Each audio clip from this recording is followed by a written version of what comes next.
Good evening. I'd like to welcome everyone to the regular July 30th, 2026 meeting of the Forsyth County Board of Commissioners. If you are here to speak about zoning cases, that's F-1667 or F-1669, you do not need to fill out a speaker card. The public hearings for these items are first on the agenda.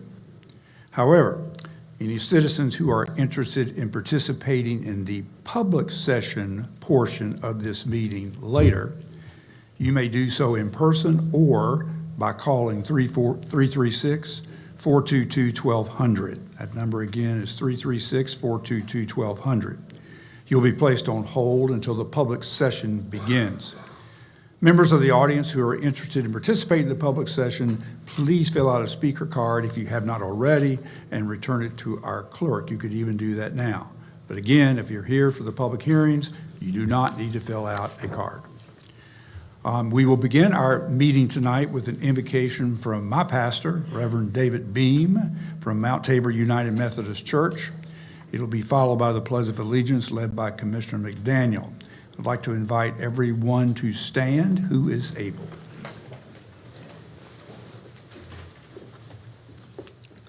Good evening. Mr. Chairman, I'm going to share a prayer adapted from Peter Marshall, who was the chaplain of the U.S. Senate back in the late 1940s. Thought it was very appropriate for today. Pray with me. Almighty God, creator of all things and giver of every good and perfect gift, we ask for your presence and your blessing as we gather today. Grant us wisdom, humility, and discernment as we consider the matters before us and make decisions that affect the people of this county. We acknowledge that we all fall short. We confess our pride, our self-interest, and the times we fail to seek what is best for all people. Forgive us, renew our hearts, and shape our character so that we may serve with integrity, compassion, and courage. Help us not to become comfortable with the challenges that surround us or indifferent to the needs of our neighbors. Instead, give us eyes to see where help is needed and hearts that are willing to respond. We pray for all who have been entrusted with positions of leadership and responsibility. Give them wisdom to make sound decisions, strength to do what is right even when it's difficult, and the humility to listen, learn, and work together for the common good. May each person in this room be committed not to adding to the problems we face, but to becoming part of the solution. Remind us that when we seek your guidance, even the most difficult challenges can be met with hope and perseverance. We ask these things in the name of Jesus Christ our Lord. Amen. Amen. Allegiance to the flag of the United States of America, and to the republic for which it stands, one nation, under God, indivisible, with liberty and justice for all.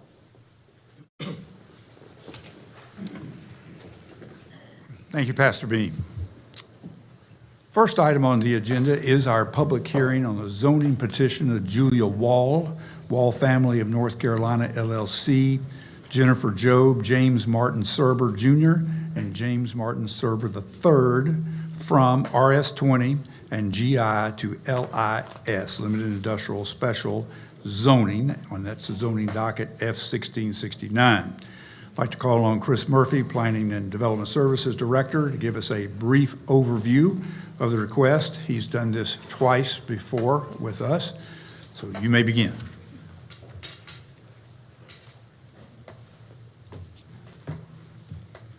I can't promise you brevity, but I will give you the staff report and the report of the planning board. Good evening. This is a rezoning request of F-1669 to rezone a 128.54 acre tract located at the northwestern side of Bethania Rural Hall Road, north of Tobaccoville Road, and the terminus of Glade Street. And the request is to go from RS20 and GI to LIS for several uses under that special use district request. This is the subject property shown on the Forward 2045 Growth Management Area Plan map. It is located within GMA 3 suburban neighborhoods. This is the subject property highlighted in yellow. Again, it is case F-1669. It is about 129 acres. You have residential property to the east, some limited business property to the southeast, some residential property to the south, and southwest and west. And then you have some existing GI and GIS property to the north and northwest. Subject property outlined in yellow on the countywide aerial imagery. You do see a couple of existing farm ponds on the property. Those are to remain. You also see some streams that travel through the south central portion of the site. There is a Duke Energy substation to the north, and there are power lines that do traverse this property from the northwest to the southeast, and we will see those on some of the site imagery that we have later in this presentation. Again, calling attention to this has been an agricultural use. You do have some existing single-family homes located around the perimeter, along with some industrial to the north, and some limited business uses across Bethania Rural Hall Road. Subject property shown on the Rural Hall Area Plan update. This is the subject property, and it is in a purple color, and that purple color represents the recommendation for a mixed-use development. Mixed use in this context is could consist of residential along with other commercial and institutional uses. And that is the recommendation that came out of that plan, which was adopted in 2016. Again, it does have surrounding residential and commercial around it and some industrial to the north.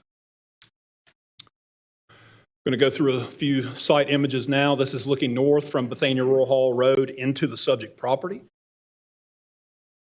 This is looking south along Bethania Rural Hall Road at the Rural Hall Town Hall. Subject property would be on the right-hand side of this image on that north side of Bethania Rural Hall Road. This is looking east along Bethania Rural Hall Road. The subject property is on the left. This is looking northwest on Glade Street, and Glade Street is proposed to extend into the subject property as an emergency access.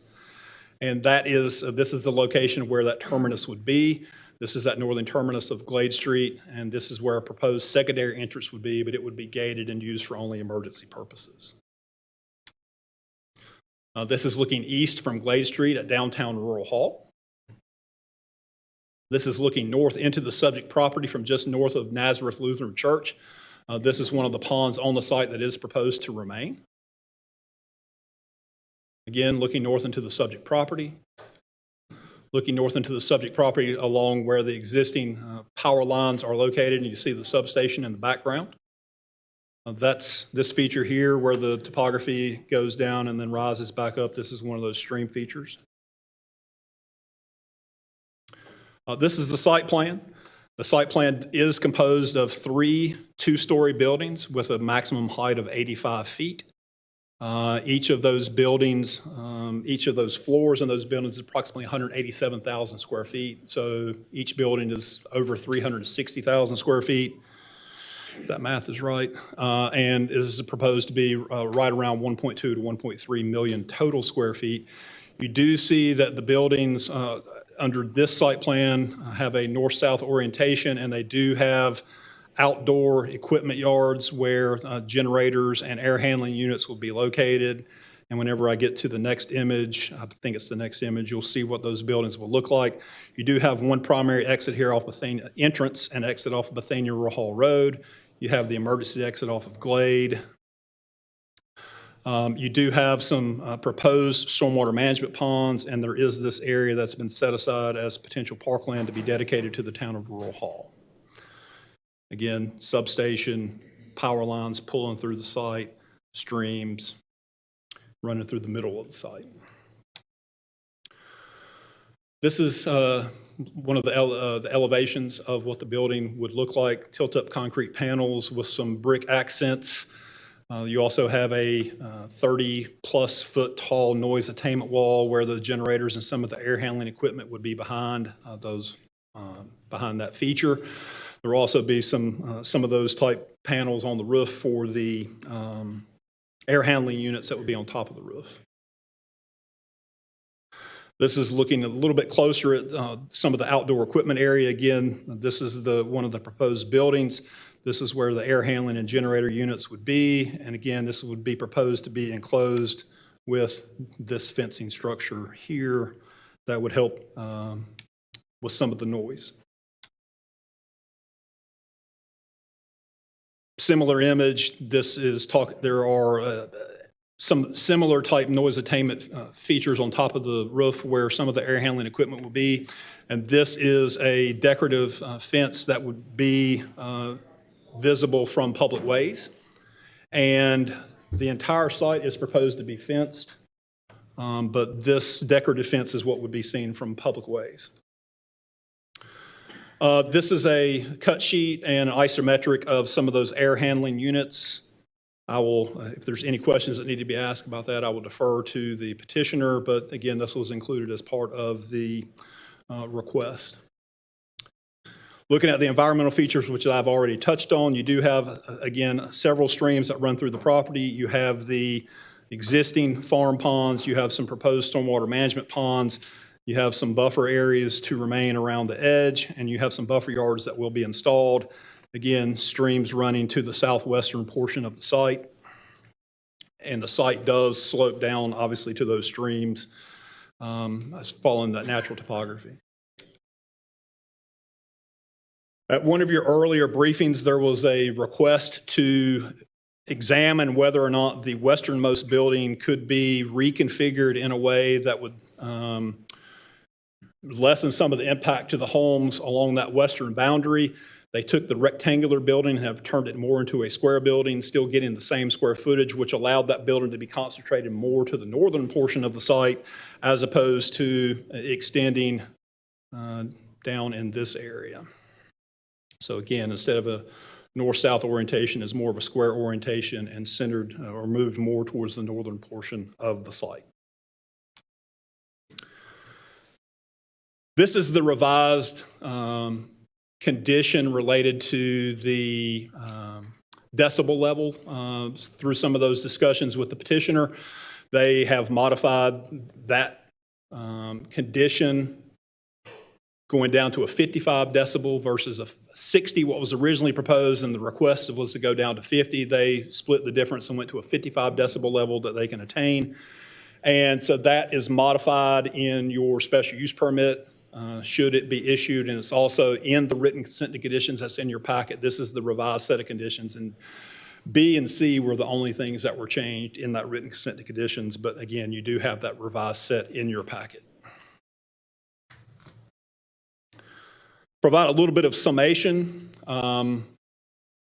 We've been reviewing this and looking at this and talking about this since early 2026.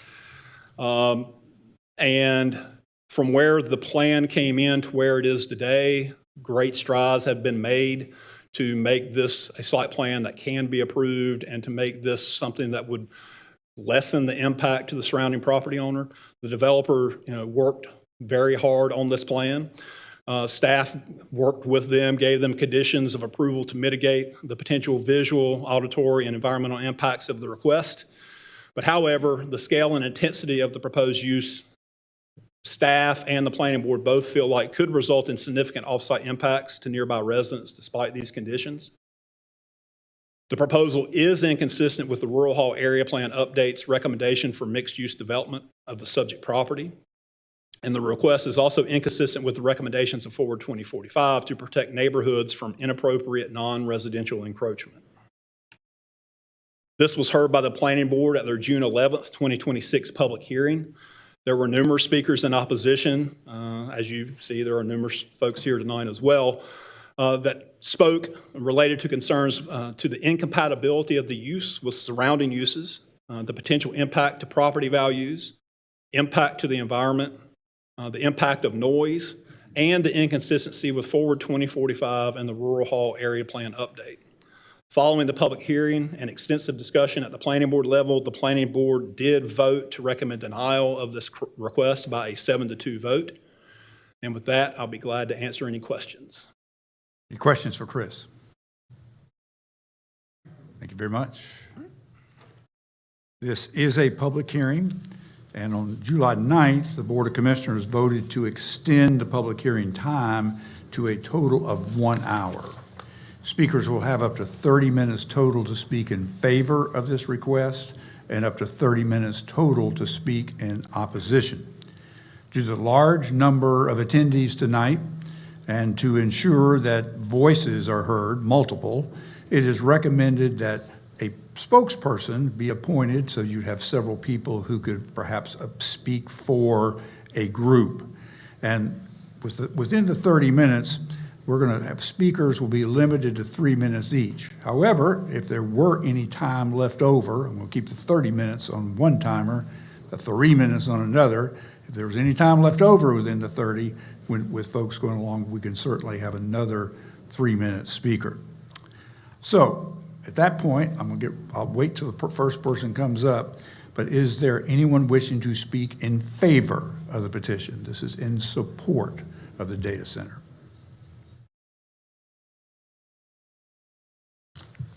Come right up. If you're here, and just give us your name and address.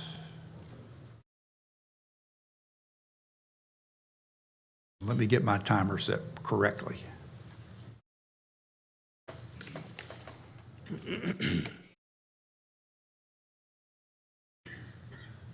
30-minute timer set, and that's 3 minutes. Gives your name and address, and we're ready to go.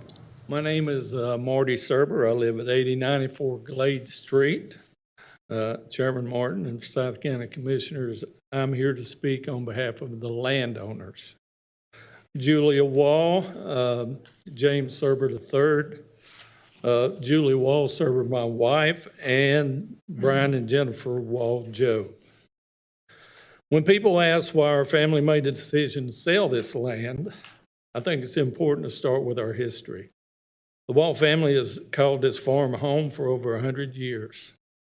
My wife and her siblings are the fourth generation to care for this land. Their great-grandfather, grandfather, and father invested their lives here. I met my wife, Julie, in 1979 after serving in the U.S. Navy. After we were married, we built our home on the backside of the farm and raised our family there.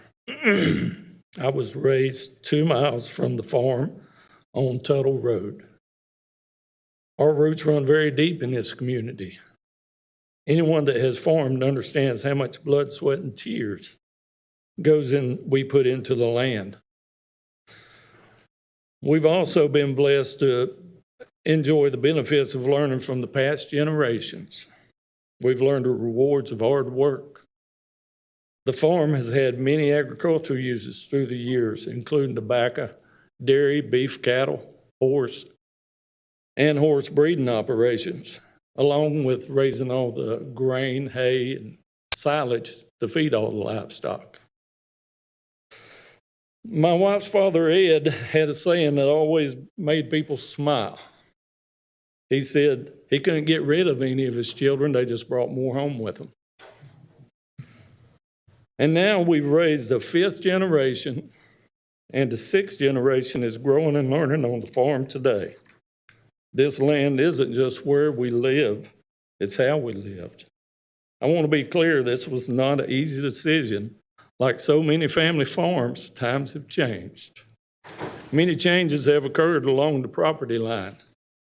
Several businesses have moved in: concrete mixing companies, garbage companies, paving companies, mulch, pallet grinding companies. They've all changed the purpose of our farm. We're not able to do with the livestock what we once did along the property lines. It's become an expensive hobby, and most years you're lucky even to break even. While many families invested in retirement accounts, our family invested in the land. Rural Hall has changed too. What once was a quiet farming community has grown, and today even driving a tractor on Bethania Rural Hall Road is a safety concern. Mr. Serber, I was going to try to stick to my opportunities. You may return, but Okay. I was going to stop you in 3 minutes and see if we could have another speaker. And then if we don't have any, you can come back and we have our 30 minutes. So All right. if there's Thank you. another speaker, please come forward.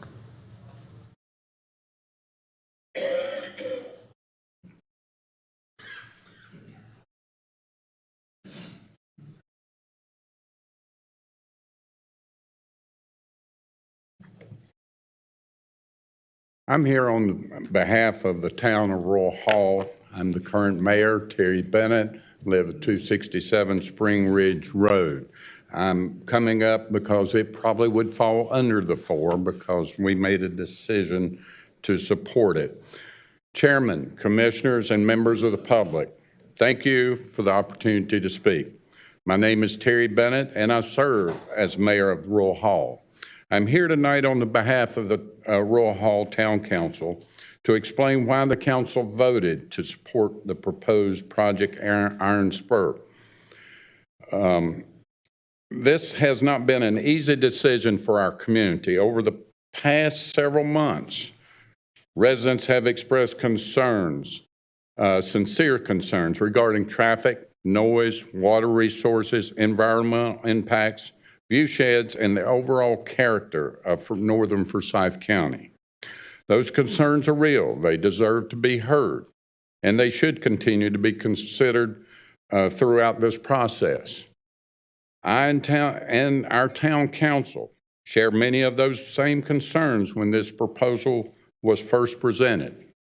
However, after months of meetings with the developer, county officials, state officials, and members of our community, one fact became increasingly clear. The town of Royal Hall does not have the legal authority to determine whether this property develops. That authority rests with Forsyth County. As a municipality without zoning jurisdiction over this property, our decision was never between approving or denying the project. Instead, our decision was whether to remain on the sidelines or engage constructively in an effort to protect the long-term interests of our community if this project moves forward. We chose engagement. Our support should not be interpreted as an unconditional endorsement of every aspect of this proposal. Rather, it reflects our belief that if a project of this magnitude is ultimately approved, Royal Hall has a responsibility to work towards the outcomes that benefits our residents while helping mitigate impacts where possible. Our community will bear many of the demands associated with this development. Our roads, emergency service, local government will experience increased demands over time. If those impacts are going to occur, it is only reasonable that the community sharing those responsibilities also share in the long-term economic benefits created by this project. That principle guided our decision. Mr. Mayor, are you close? If you're close, you can finish up. Or if you want, you can come back later. Yeah, let me come back because I want to make sure we cover all that. All right. Another speaker.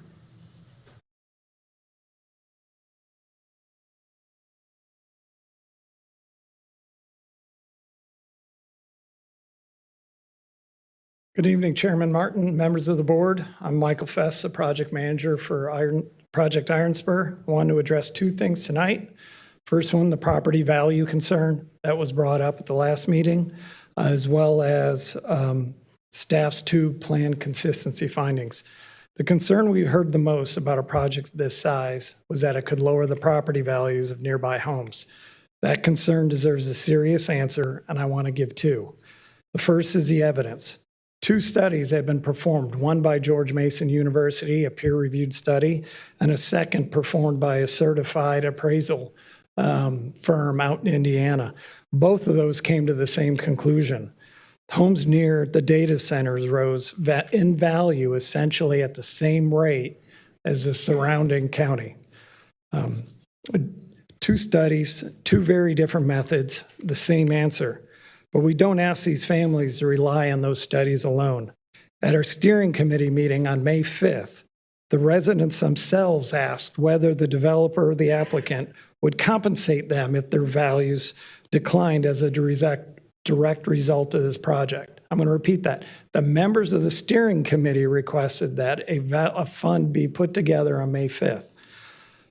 The $2 million Property Value Protection Fund is our answer, and it's dedicated to the single-family homes closest to the project. And we didn't define closest loosely. So we handed out this sheet here, which has 56 properties on it, all located within that 500-foot boundary.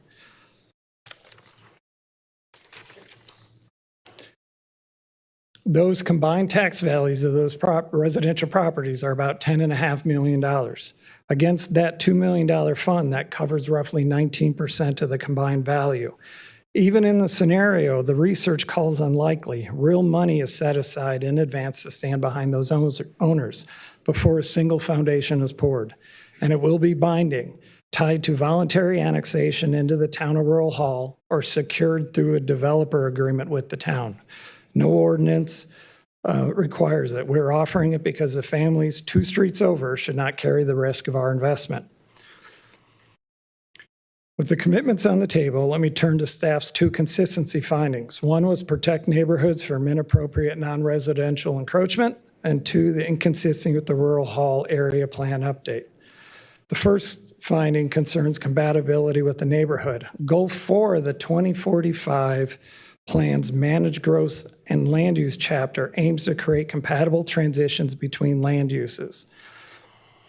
The transition elements of our project include significant buffers ranging from 4 times the minimum width to over 1,000 feet, preserving 76% of the open site as open space, excluding closed-loop cooling systems. Can you bring that thought to a close, and we'll switch to another speaker? If you're, come ahead. Thank you.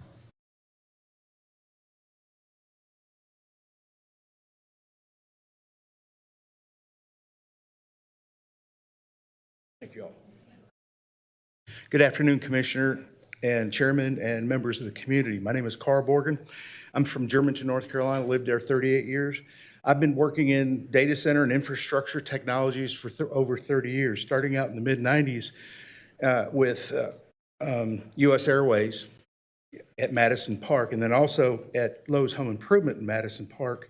After that, I've also worked for several years at Wachovia Bank at Silas Creek and 4.5 Street. I have extensive experience in data center infrastructures. The last several years, I've been a senior infrastructure project program manager for Dell and DXC, working on technologies all over the world. Because of this is my experience. I've worked in data centers most of my life, mostly as an engineer for many years. So the sound, there's just many different jobs that are also very important. You know, you've got HVA jobs, you have special fiber specialists, network specialists, security officers, custodians, landscape, construction workers, project managers, many other skilled professionals in the area. And so there's been a lot of discussion about data centers and the experience. They're the most cleanest, carefully maintained work environments of any industry and stuff. They're also temperature controlled, humidity controlled, and the air quality is very tight because of the equipment and stuff. And so they're not noisy. They're very quiet, for say, inside the data center. We also had phones all over the data center floor where we would talk on the phones. So if you're sitting in a really loud environment, you can't talk on a phone. But we were able to, we didn't have cell phones at the time, we talked on the wall. Now the technology, the technology has all changed. And over the last year, I've come up with a nonprofit organization called Pine Hall Disabled Veterans. Our mission is to help disabled veterans and light and at-risk veterans rebuild their lives through transitional housing, workforce development, and training. As part of our mission, we're developing a data center infrastructure training program for Forsyth County. We're also working with Forsyth Technical Community College to create a training program in Danbury and eventually on our campus when we secure a location. Our goal is not just training veterans, we're also giving high school graduates and college students from Stokes and Forsyth County the opportunity to learn valuable technical skills so they're able to take and come and have something other than just coming out of school and moving to Charlotte or Raleigh or someplace else because of jobs. We need jobs in our area. Yeah, if you can just finish the sentence. Okay. And so, I've spent traveling over the United States, building data centers all over the world, and they're the most cleanest, best environments that you can have to live in.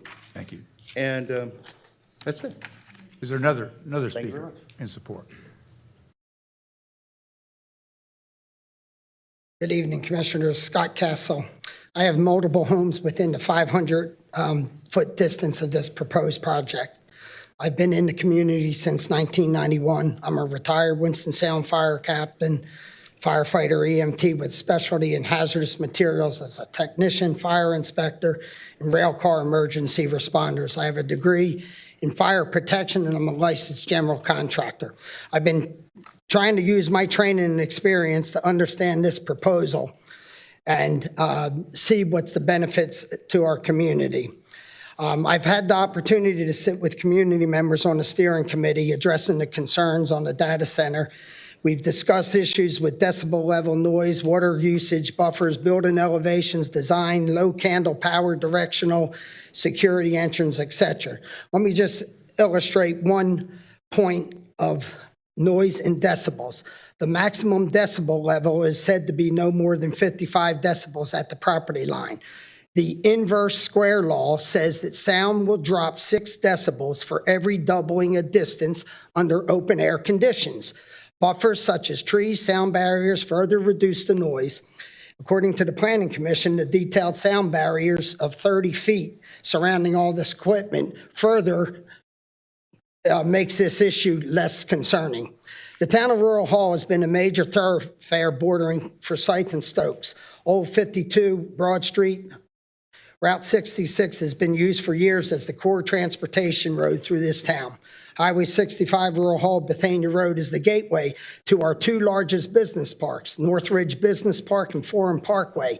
These 2 industrial areas have been in existence since 1980. They contain acreage 4 times larger than this proposal, and they're 1 mile down the road. One of the things that has been there, and one of the signs, Rural Hall, is keep it rural. Rural Hall is not rural anymore. It hasn't been for 20 years due to the traffic and the business parks that are here. It's a nice slogan, but it's not accurate. To the east of the proposed site is the Yadkin Valley Railroad that came into town in 1881. It comes out of Winston-Salem and goes to the Yadkin Valley in Mount Airy every day. This depot is a major offloading site for a Colonial Pipeline that usually 100 rail cars are located and stored in this town. The noise decibel of this train and this traffic is 110 decibels on a daily basis. The train depot alone is a significant higher hazard than this data center could ever be. To the north of Glade Street, we have general industrial businesses, Forsyth Ready Mix, ABC Garbage, Stanleyville Paving, former Brady Furniture, AJ Pallet, former Yadkin Valley Mechanical, Spain Hour Grading, Ken Gardner Company, Siemens Turbo Prop Land, Lantal Textiles, the Lowe's Truck Stop. Good. We'll see if we can come back.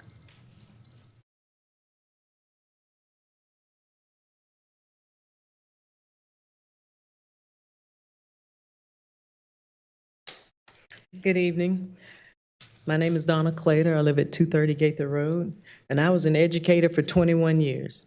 I'll be honest with you, I'm not standing up here tonight as a tech guru or an expert on data centers. I'm standing here as someone whose heart is still very much in our classrooms. Even after stepping out of a school building, you never really stop thinking about the kids in the county. You worry about their future, you care about their opportunities, and you want to make sure that they have every possible tool to succeed. This is the single reason I'm here tonight. I will always stand up for our school system, and I will always advocate for projects that have the genuine potential to support our students. When we talk about public education, we eventually have to talk about resources. We all want the best for our schools, updated facilities, competitive pay for our teachers, and modern tools for our students. But as anyone in education will tell you, these things take funding.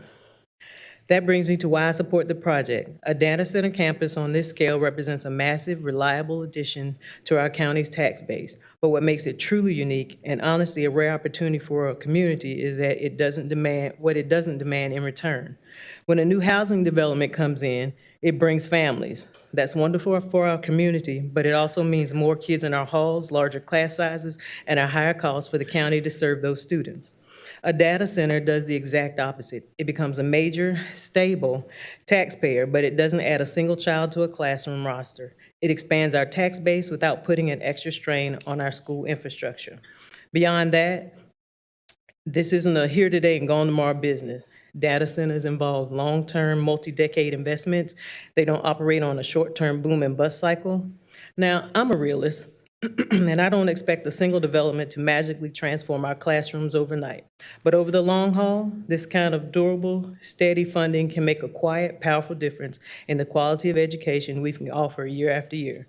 And finally, I want to think about what happens after graduation day. Every year, we watch incredible young people walk across the stage, diploma in hand, and every year, too many of them pack up their bags and leave our county because they feel they have to go somewhere else to find a good-paying career. Data center campuses require a wide range of skilled technical roles: electricians, HVAC specialists, network technicians, security professionals, and facility engineers. Many of these high-demand jobs don't require a four-year college degree or massive student loan debt. They require solid technical training, strong problem-solving skills, and a good work ethic. This project gives our local kids a real, well-paying career pathway right here at our home. It gives them a reason and the financial ability to build their lives, buy their homes, and raise their own families right here in the county that raised them. When I look at this project, I don't see just server racks and concrete. I see a stronger tax base for our schools, and I see a future where our kids don't have to move away to thrive. Imagine what this looks like in practice. It gives our local high schools and CTE programs a different target to aim for. We can partner with these facilities to create apprenticeships, technical certifications, and hands-on training while our kids are still in school. Can I interrupt you? We're at the 3-minute part. Thank you. I got you.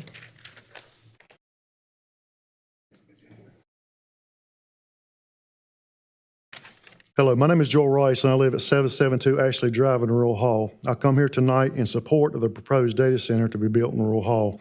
Approving this plan isn't abandoning Rural Hall's character. It complements the existing adjacent industrial development and provides a transitional zoning path from general industrial to light industrial to commercial, business, and residential uses. I would like to read you a quote from a statement published by the Catawba County Economic Development Corporation. Data centers typically generate substantial property value due to the scale of the buildings, equipment, and technology infrastructure involved. At the same time, they generally place lower demand on traditional multiple services from many other types of developments. They do not typically create significant school enrollment growth, daily commuter traffic, solid waste collection needs, or frequent police and fire calls for service. That combination matters to residents in a practical way. New taxable investment helps pay for these services and improves communities count on, including firefighters, police officers, public safety, equipment, parks, roads, water and sewer improvements, and other local needs. When major investments help carry that cost, residents and small businesses are not left carrying it alone. Today's modern data centers, like the ones in Catawba County, use closed-loop cooling, even newer technology in their operations. They are not using the open-loop systems that have been associated with high water intensity. Newer facilities are implementing different infrastructure and sound barriers to help eliminate the effects many have been vocal about. And the myth that it raises electric bills can be traced to the White House Ratepayer Protection Pledge. The Ratepayer Protection Act, H.R. 9340, and in North Carolina, the North Carolina Utilities Commission set rates through a regulated process. Services we rely on, such as banks, hospitals, and even grocery stores, depend on the availability of data storage and processing that can be provided by projects like this. Not to mention the majority of the general public uses these facilities every day without even knowing it. Anytime you're on social media, using your smartphone, browsing the internet, using Google Maps to get somewhere, which I imagine many people use that to get here tonight, tracking a package delivery, or even watching Netflix, you're using a data center. Data IA and cloud storage are here, and it's here to stay.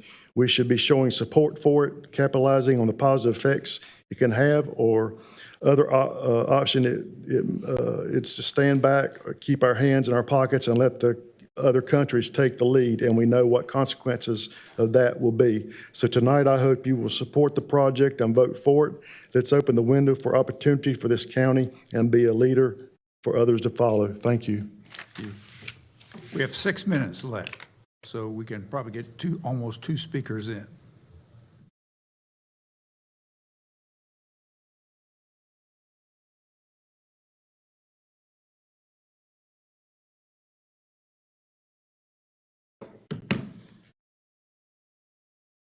Good evening, board members, neighbors, and everyone attending on this beautiful day. My name is Bishop Albert Saunders. I serve as senior pastor of the Great New Hope of Faith Love Connection Church. I do stand before you tonight, not as an engineer or the developer or a zone expert. I stand before you as a pastor, a man who spent years walking alongside families in the community, celebrating baptism, having funeral services. Because I know this community, I care deeply about the future. When we talk about stewardship, we often think about protecting what we have, but I believe stewardship also means using the resource God has given us wisely to create the opportunity for future generation. This proposed data center presents more than just other construction projects. I represent investment, jobs, present growth. It presents opportunity to strengthen our local economy while preparing our community for the future. As a pastor, I see young people looking meaningful career without having to leave home, see family hoping that they'll have to find a job somewhere else. I see churches, schools, and community organizations that benefit when a community economically is healthy. Growth and preparation do not have to complete or with one another. We can work together when development is done to faithfully represent us. What has encouraged me about this project is that the developer has demonstrated a willingness to listen, engage into the community, and working towards being good neighbors. That matters, relationship matters, that trust matters. I believe this project can provide a long-term benefit with respecting people who already call themselves community home. Tonight, I briefly ask you to consider supporting rezoning requests, not simply because of what we built, but because of what we can help build stronger family, greater opportunity, economy, growth, and hope, and expand our community. Thank you for your time and your service in the community and allowing me to share my heart with you, and may God bless you, and thank you for all you're doing in the community. Thank you. Got probably time for one more. Got 2 minutes and 45 seconds. All right, I'll jump right into it. All right, to our knowledge, no other proposal offers this combination of benefits. It preserves about 76% of the property as open space while generating tax revenue for county services, schools, and public safety. If this land is going to change, we wanted it to change into something that benefits the community and the county. Another of Ed's sayings has stayed with me. He always believed we could accomplish what we do on less expensive land. Looking back, I know he was right. All the property owners agreed to this decision. We know we carry a deeper responsibility than anyone to protect this land. We've loved it, we've worked it, and cared for it for nearly a century. At the end of the day, this isn't about giving something up. It's about choosing what this land is best suited for next. Our family has chosen a future that honors our legacy, protects the land, benefits our community, and allows us to continue farming the way the Wall family has for generations to come. Thank you for your time and consideration. You actually have 1 minute and 18 seconds left if there's anyone else that wants to say a word quickly.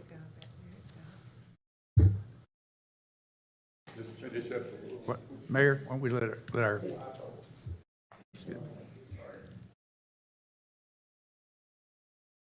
Hello. My name is Antoine Salisbury, and I have the privilege of representing Nail AI, proudly recognized as North Carolina's first Black-owned artificial intelligence software and commercial robotics company. We're not here today because this project benefits our company alone. We're here because we believe it benefits our company, our community, our economy, and the next generation. This isn't simply about building another data center.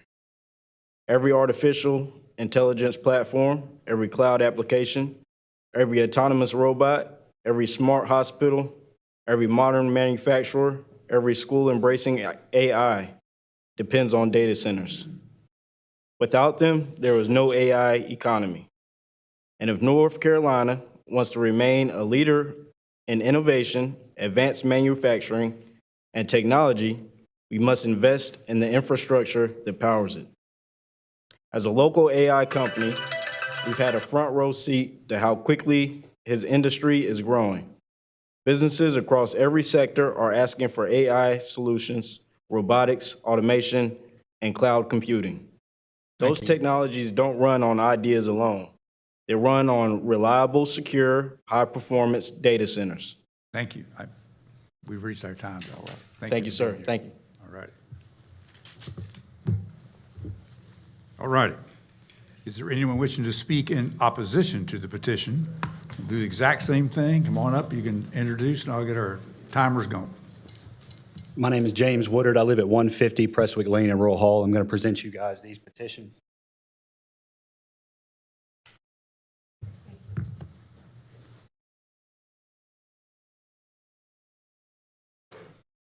This don't count for me, right? Yeah, it is. Let's go. I'll stop for a second. All right, what I've put out there are some petitions. They are totaling signatures in Rural Halls, 1,243 total signatures, representing 11.5% of the population of the town of Rural Hall. All right, these rules that we have, I represent a group of people, concerned citizens of Rural Hall. There's about not all in here, but it's about 150 or so of us. We're fairly well organized. We kind of run the gamut from farmers, teachers, preachers, educational professionals, medical professionals, things of the like, to just everyday folks. We want to start out by saying we agree with the plan Forward 2045. We agree very much with the Rural Hall Area Plan update. We specifically agree with Mr. Chris Murphy's statement that even if these conditions are met, there would still be significant off-site impacts. That's separate and apart from the millions of forfeited dollars in tax revenue everybody keeps talking about. So the space designated for mixed use, this site is not mixed use in any way. It is one single use, and it prevents any further use for any period of time that anybody in this room is going to be here. All right, that's another good reason it's not compatible with the plan. Denial of this project implements the plan rather than simply citing it or paying any kind of lip service to it. Rural Hall residents, again, are excited to implement that plan. We encourage mixed use as opposed to just one single use, which would limit any further potential for earning down the road. That being said, I'm going to kind of turn this over to the rest of our group. Sure. Thank you.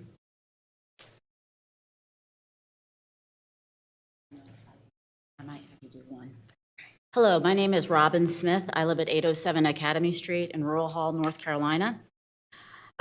We know Montross and Dross, but after that, there is significant uncertainty.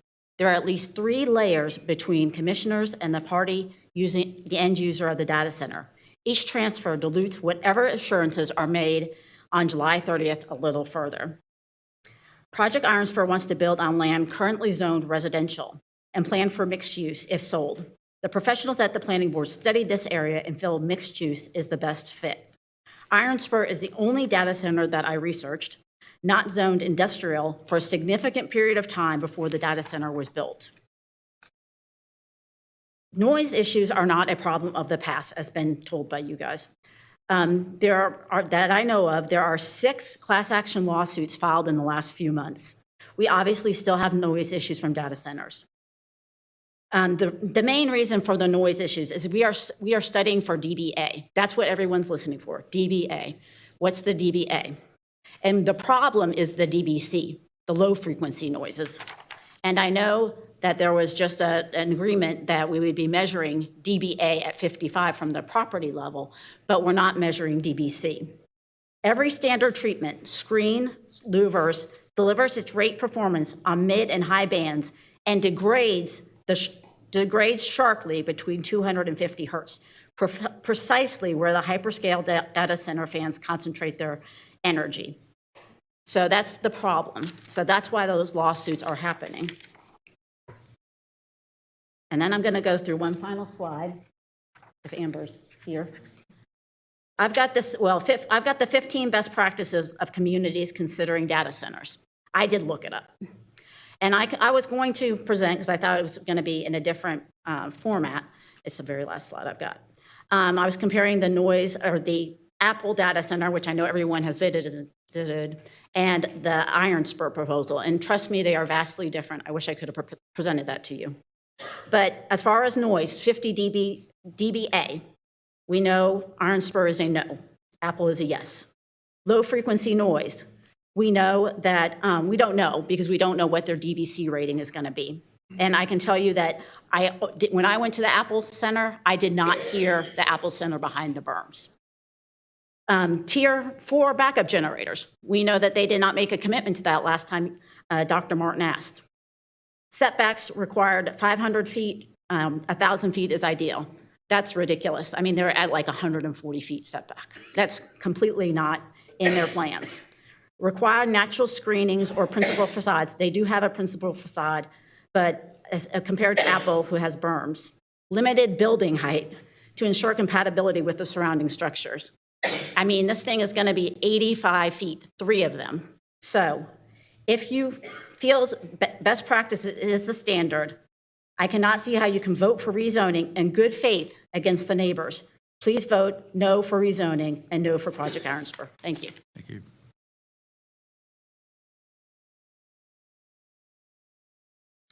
Hey, my name is Eve, and I live on Broad Street in Rural Hall. I understand that we are not here today to talk about the substation to talk about the land the substation will sit on.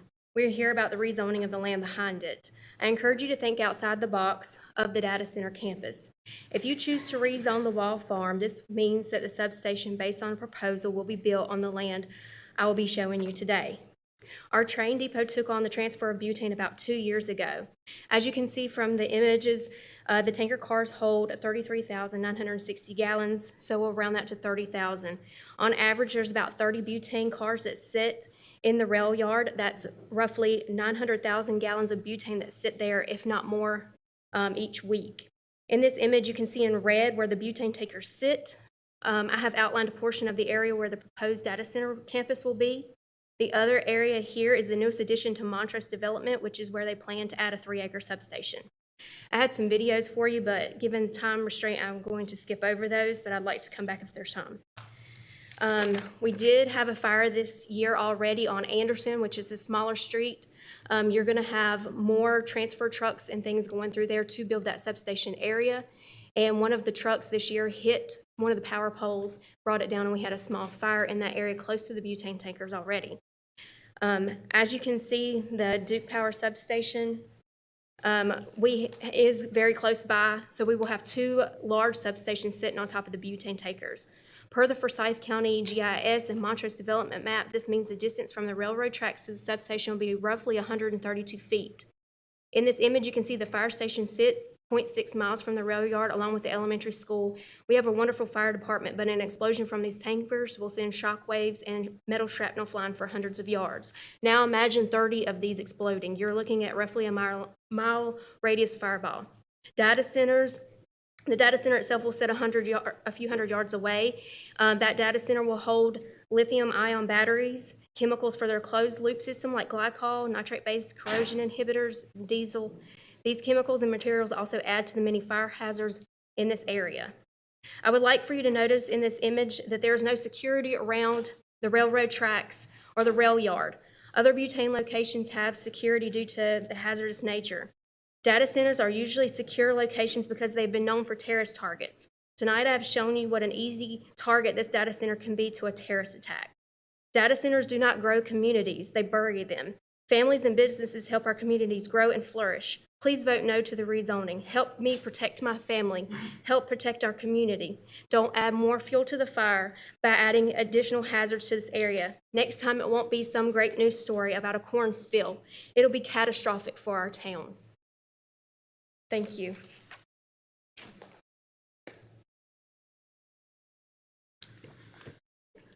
Good evening.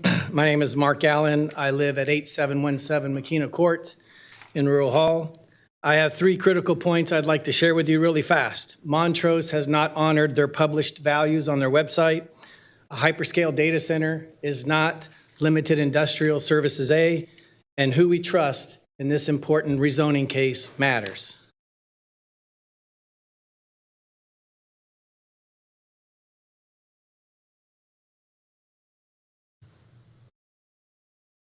So this is a copy of their values from their website.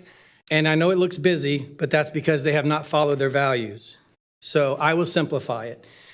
Each blue arrow points to ways they've conflicted with the values that they publish on their website.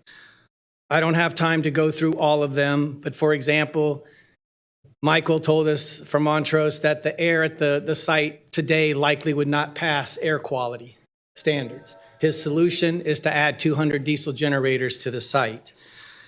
If you look at the red box that says community, it says our projects enhance and integrate with the surrounding communities. Commissioners, do you believe 84-foot buildings surrounding homes that integrate and enhance the community? This is certainly not the way Apple did it in Maiden.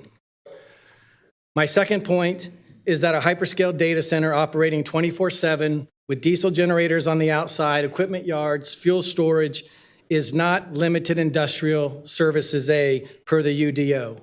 If it met services A, the industrial activity would be on the inside, not the noise and emissions spewing from the outside, as shown in the picture here from the Wells Fargo site on Silas Creek Parkway. And remember, Project Ironspur could be up to 25 times worse if they have 200 generators.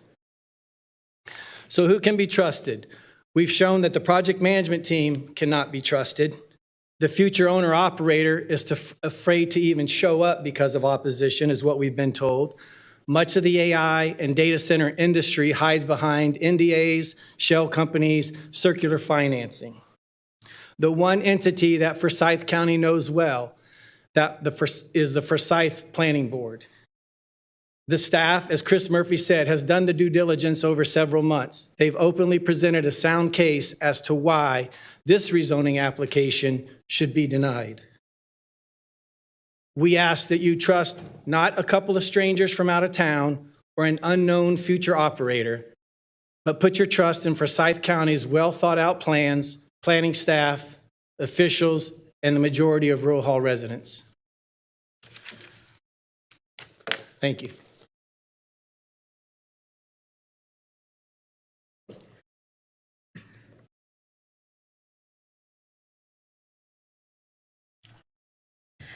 I am Carol Newsom, 8495 Broad Street. At the March 30th meeting, the project manager presented the potential tax revenue for the county to being between 30 and 60 million annually. By the time it got before the planning board, that was down to approximately 7.6 million annually. The construction could take up to 4 years, and on top of that, it requires another year between the rezoning of being allowed, permitting, and entitlements. Up to 5 years of construction disruption with no large tax revenue. The data center, once operational, will not require many employees, not a large boost in our job market, not a lot to support our communities.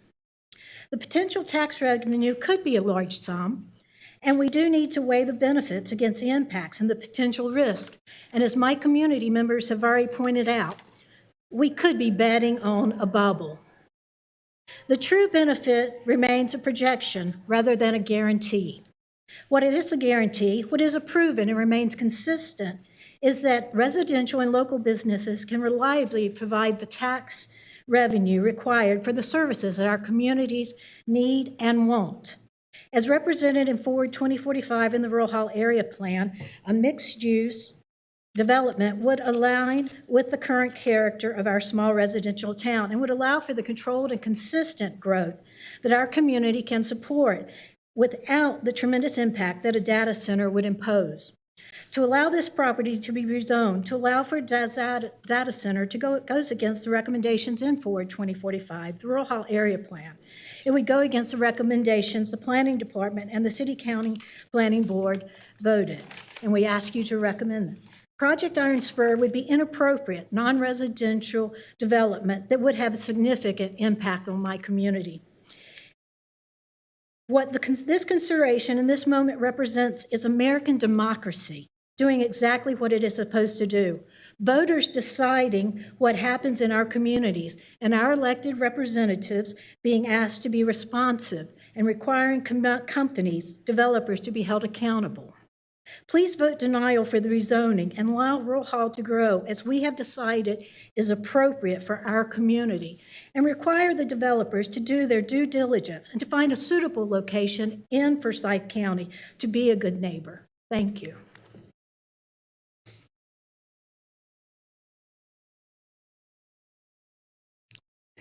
Good afternoon. My name is Ulrike Wiethaus. I live on 794 Academy Street in Rural Hall. And before I begin, I ask that everybody please stand who is against the data center. Thank you. My family and I have lived in Rural Hall for over 30 years. Our home is located 1 to 2 miles from the proposed hyperscale data center.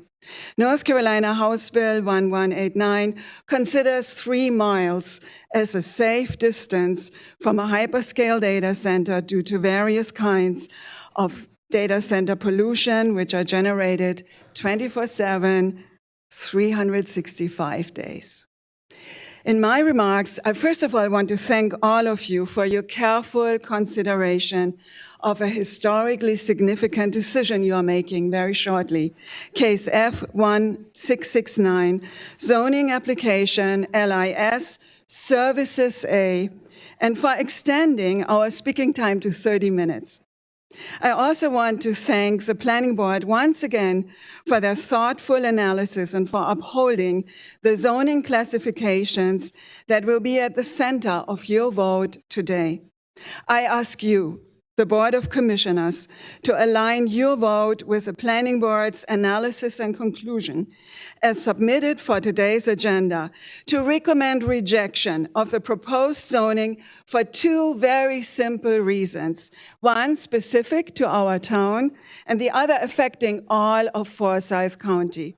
The reason number 1 regarding our town is by now fairly obvious, I think, as has been pointed out by the Planning Board and my colleagues, due to its massive industrial scale, the intensity of operations, the extractive nature, the several potentially life-threatening types of pollution, especially noise, air, and a dual fire hazard, and the site's location in the heart of our town, zoned RS20, a hyperscale center in the Forsyth County jurisdiction, is clearly not permittable.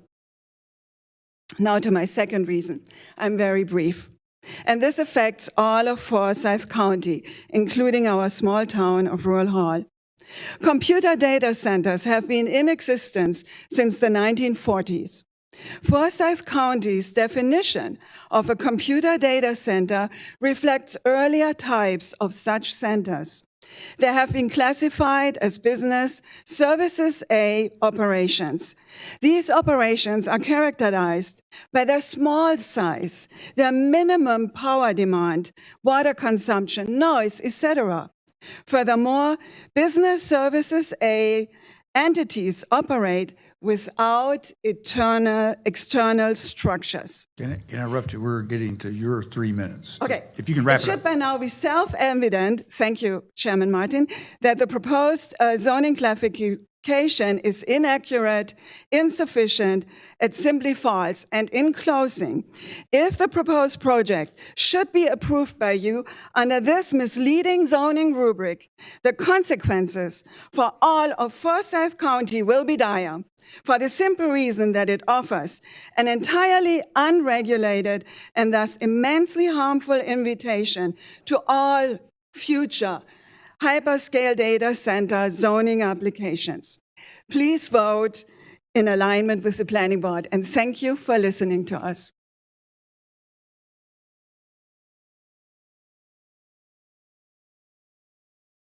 Good evening. My name is Charles Session. I live at 582 Darkbridge Road, Rural Hall, North Carolina. As with most things in real estate, it's about location, location, location. The scale and scope of such a data center right there across the street from Town Hall is unconscionable. 84 feet, that's like taking the Phillips Building, and I'm showing my age because I know it's not called that any longer, but taking the Phillips Building and putting it in my backyard. It doesn't work. I am not anti-data center, but what I am anti is placement. It doesn't fit. We have zoning laws and regulations for a reason. And the reason, as you have all stated, there's an appropriate place for an appropriate business. This is not the place for that. So I ask you not to decide whether a data center is good or bad, but please, location, location, location. The zoning law says we can have all types of mixed businesses in that location, but the data center does not fit. And if it does not fit, then please don't permit. Thank you.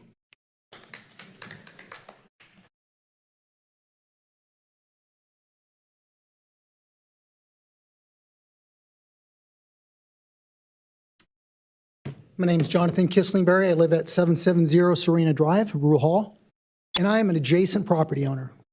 This will be on my property line. I spoke to you before, voiced my concerns. This is a zoning issue, period, right? Forward 2045. It's so important. That was created a year and a half ago. If we deviate from that plan right now, anything forward, it means nothing, you know? It just doesn't mean anything. It's important that we follow the plan. This encroaches on residential area. Let's face it, it's limited industrial. This is pretty industrial. I'm not opposed to data centers at all. I use technology. However, it needs to be placed in an area for industrial. It's that simple. This is around a residential area in a town. You know, an educator spoke, and I really appreciate educators. And here's the problem with that. You put a data center there, there's no growth for Rural Hall. That area, and everybody talks about this starter homes. People can't afford homes nowadays.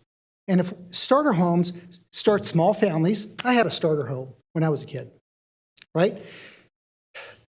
If we get rid of that land and we don't have any homes, and in Rural Hall, the schools, we're losing attendance. And when you do that, it's going to go away. There's not going to be any children in Rural Hall. There's no room. And I really want you to take that in consideration. I'm opposed to that. This group has worked so hard, and I appreciate what they have done. And there's a lot of people that are against this. Just please, please vote no on this rezoning. because it would look very suspicious. You know, it's almost this big project in the middle of this area. Some might think that it could be spot zoning is concerned. I just think that for Rural Hall residents, we deserve better than that. And I appreciate it. Thank you very much. We'll say we have 7 minutes and 12 seconds left. So we've got probably time for two and maybe a third person start. Good evening. My name's Scott Boak. I live at 8580 Circle Drive, and I'm neighbors with John and several of the other people. I just wanted to come up here so that you see that there's other people in this room besides John that are going to be affected by this. People with homes, and I'm one of them within the 500 feet. Like John, I'm not against data centers, but not in my backyard. I believe they deserve a little bit of peace. That's all I want to say. Thank you.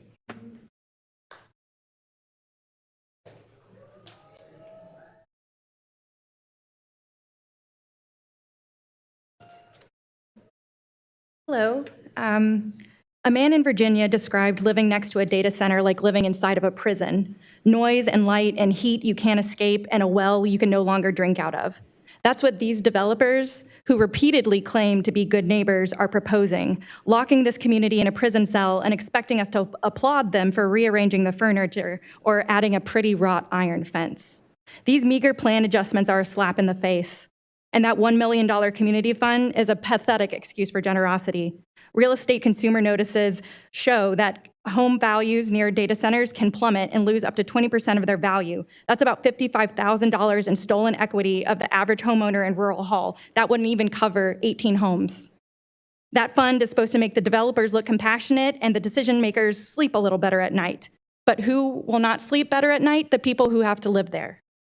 It doesn't matter how many times those men repeat, they are not good neighbors. Good neighbors don't put 200 diesel generators near schools. Good neighbors don't increase the risk of asthma, heart attack, or premature death for our families. Good neighbors don't guzzle millions of gallons of water from a community that is currently boiling their drinking water. And good neighbors don't let their friends poison us. Do you know who makes the most forever chemicals that are used in the cooling systems in data centers? It's Cheemers, the company that poisoned 7,000 wells in North Carolina with PFAS. There is no amount of forever chemical exposure that is safe. It causes cancer. And Forsyth County treatment facilities do not filter out forever chemicals. So you're asking us to take on higher risks of cancer without having a solution that we could possibly afford. In Fayetteville, North Carolina, the government is paying $134 million to filter out forever chemicals from their drinking water. But it's not just that we have to worry about. And NBC News said 97% of wells tested near an Oregon data center had nitrate levels that violated the federal safety threshold. Of the first 30 homes officials visited, they described at least 25 miscarriages and 6 people who had their kidneys removed. So this begs many questions. How much poison do you expect us to put up with so they can put up record profits? How much risk do the people have to bear so rich men can reap rewards? How many bee colonies have to disappear? How many calves must be born stillborn? How many babies miscarried? How many riverbeds must run dry? And how many organs need to be carved from the flesh of our neighbors so rich men can carve out a little more profit? They are not good neighbors, and voting for this rezoning project would mean you aren't either.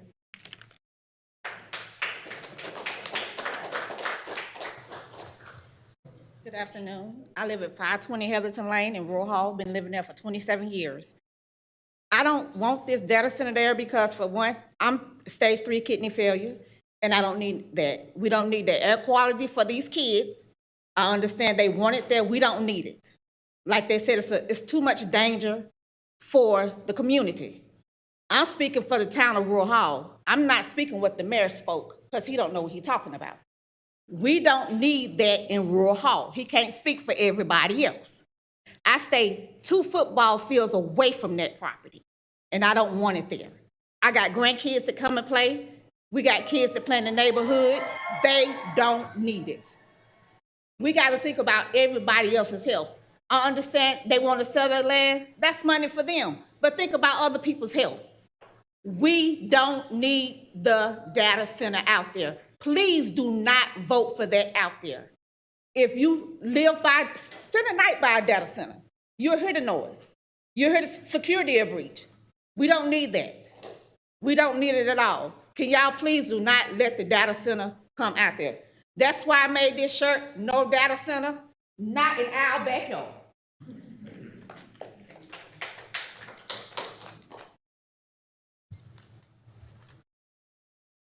Dr. Martin, County Commissioners. The current development plans, as they are in the books now, were developed with significant community input and represent the wishes of the impacted residents as codified by you in those official planning documents. Please stand by this work and Rural Hall's residents' wishes for their community. Even with the site modifications that the developers have proposed, Chris Murphy, the Director of City County Planning Staff, stated in the briefing session that the scale and the intensity of the proposed use, we still believe could result in significant off-site impacts to nearby residents, despite the conditions. Please vote to keep Rural Hall rural.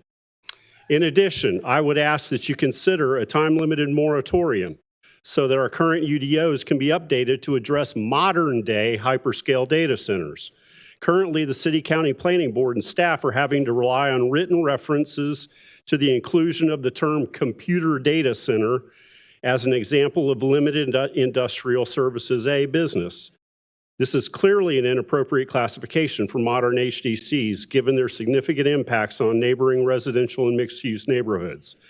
As County Attorney Gordon Watkins stated in the July 9th briefing, the definition of computer data center in our current UDOs, quote, that definition was written many years ago and it may not have anticipated these huge data centers. A moratorium would allow for more careful study and consideration of lessons learned by other communities, like Loudoun County, Virginia, that have experienced negative impacts from the construction and operation of HDCs. A vote for rezoning for the hyperscale data center now would be premature. We really need time for further study and sensible modifications to our county zoning ordinances to address these new types of operations. Thank you for your consideration. Hello, my name is Daniel Morales. I would like to draw attention to the data center, the damage caused by data centers regarding infrasound, also known as DBC, in the surrounding area. I feel I can speak to this specific attribute given my experience in acoustics and audio engineering. I'll leave the environmental effects to someone more suited. Infrasonic frequencies are vibrations below the audible human perception. However, just because you cannot audibly hear a sound does not mean it cannot affect or harm you. We understand the ultrasonic frequencies of a dog whistle can be annoying even if you can't hear it. Prolonged exposure to infrasonic frequencies caused by data centers by their cooling systems and can cause a myriad of negative health effects, such as but not limited to headaches, migraines, brain fog, irritability, dizziness, loss of balance, panic disorders, sleep disruption, heart palpitations, and even in some cases seizures. Though invisible, these effects cannot be ignored. Let me interrupt you for a second. Yes, sir. Our time's up, but if you can kind of finish up in last in about 30 seconds. Yeah, absolutely. Though invisible, these effects cannot be ignored. This is not just a case of getting used to it. Proximity to constant infrasound is untenable. Thank you. All righty. Thank you all for a minute's worth. We have reached our timeline, so sorry. Thank you. So I would declare the public hearing closed. All right. Actually, I want to make a couple of comments before we get to a motion part. Before making a motion, I do want to thank all of you who sent emails, texts, left voicemails during the lengthy discussion about this rezoning request. In fact, YouTubes, you name it, been a lot of great presentations. All of you expressed your personal beliefs about data centers and how the data center would impact you. And many of you sent links, reports, YouTube videos, and presentations that provided a lot of information about the more technical aspects of cooling systems, compressors, generators, etc. On behalf of the entire commission, we want to thank you for remaining engaged and doing your homework. And in my opinion, this is the way local government should work. It's been a lot of healthy debates, been going on for basically 6 months, but the last 3 months has been more intense. I'd also like to just offer some context for this issue. The 2045 growth plan is a broad roadmap for land use in Forsyth County, quite frankly, for the next 38 years, I guess, whatever. We've got 30 to 40, 15, 18 years. The Rural Hall area plan provides recommendations for land use around the town of Rural Hall. The current Rural Hall area plan is 11 years old. North Carolina statutes allow citizens to file rezoning petitions that request specific changes from existing zoning plans. The county commissioners are charged with the final decision on whether a particular specific zoning change is made. I have voted against zoning changes that were approved by the planning board because I thought that the resulting, particularly traffic, would adversely affect the current conditions in those neighborhoods. I have voted for requests that the planning board did not approve because there were similar uses nearby, and I believe that the use would be compatible. The data center request is complicated for many reasons, not least of which is the frenzy surrounding AI in America today. Clearly, jobs are being replaced by what AI can do, and many American workers are rightly fearful. Since data centers house the servers that allow AI to be used, that opposition has carried forward to a dislike of data centers.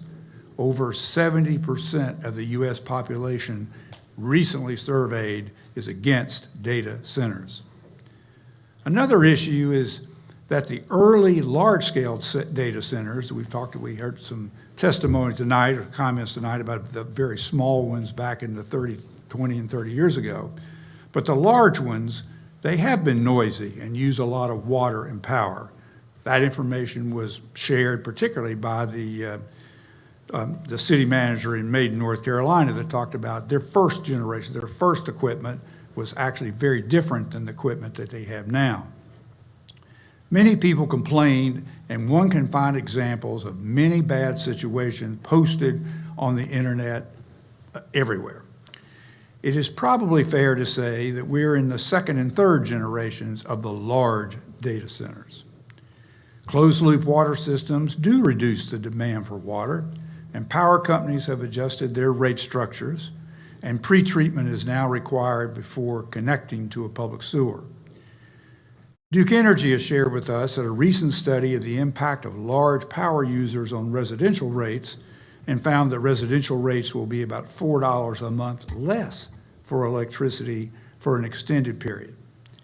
New data centers are less noisy, as we've heard some of that testimony, and the generators are limited to 100 hours of operation a year. And the final context I want to mention is that the proposed data center site will not remain as it is. The land has been in the owner's family for over 100 years, and now they want to sell it, and I understand that. So this farm will become something else if not developed into a data center. Personally, I think it is likely that a large subdivision will be built, which will not require a zoning change. That large subdivision will produce a lot of traffic and noise to boot. And since it is unlikely to be in the Rural Hall town limits, the town will not receive any tax benefit from this development.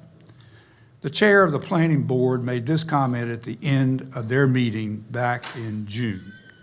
Sometimes you have to be careful what you ask for. Speaking of Rural Hall, there are signs around the town suggesting that the mayor should be impeached. The mayor's here tonight. The recent decision by the town council to support the data center request if the land were annexed into the town limits was simply not a popular political decision, and the mayor and some of the council members in Rural Hall are up for re-election this November.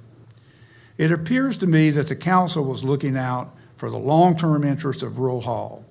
Significant tax revenue in a new park if the commissioners approve the rezoning.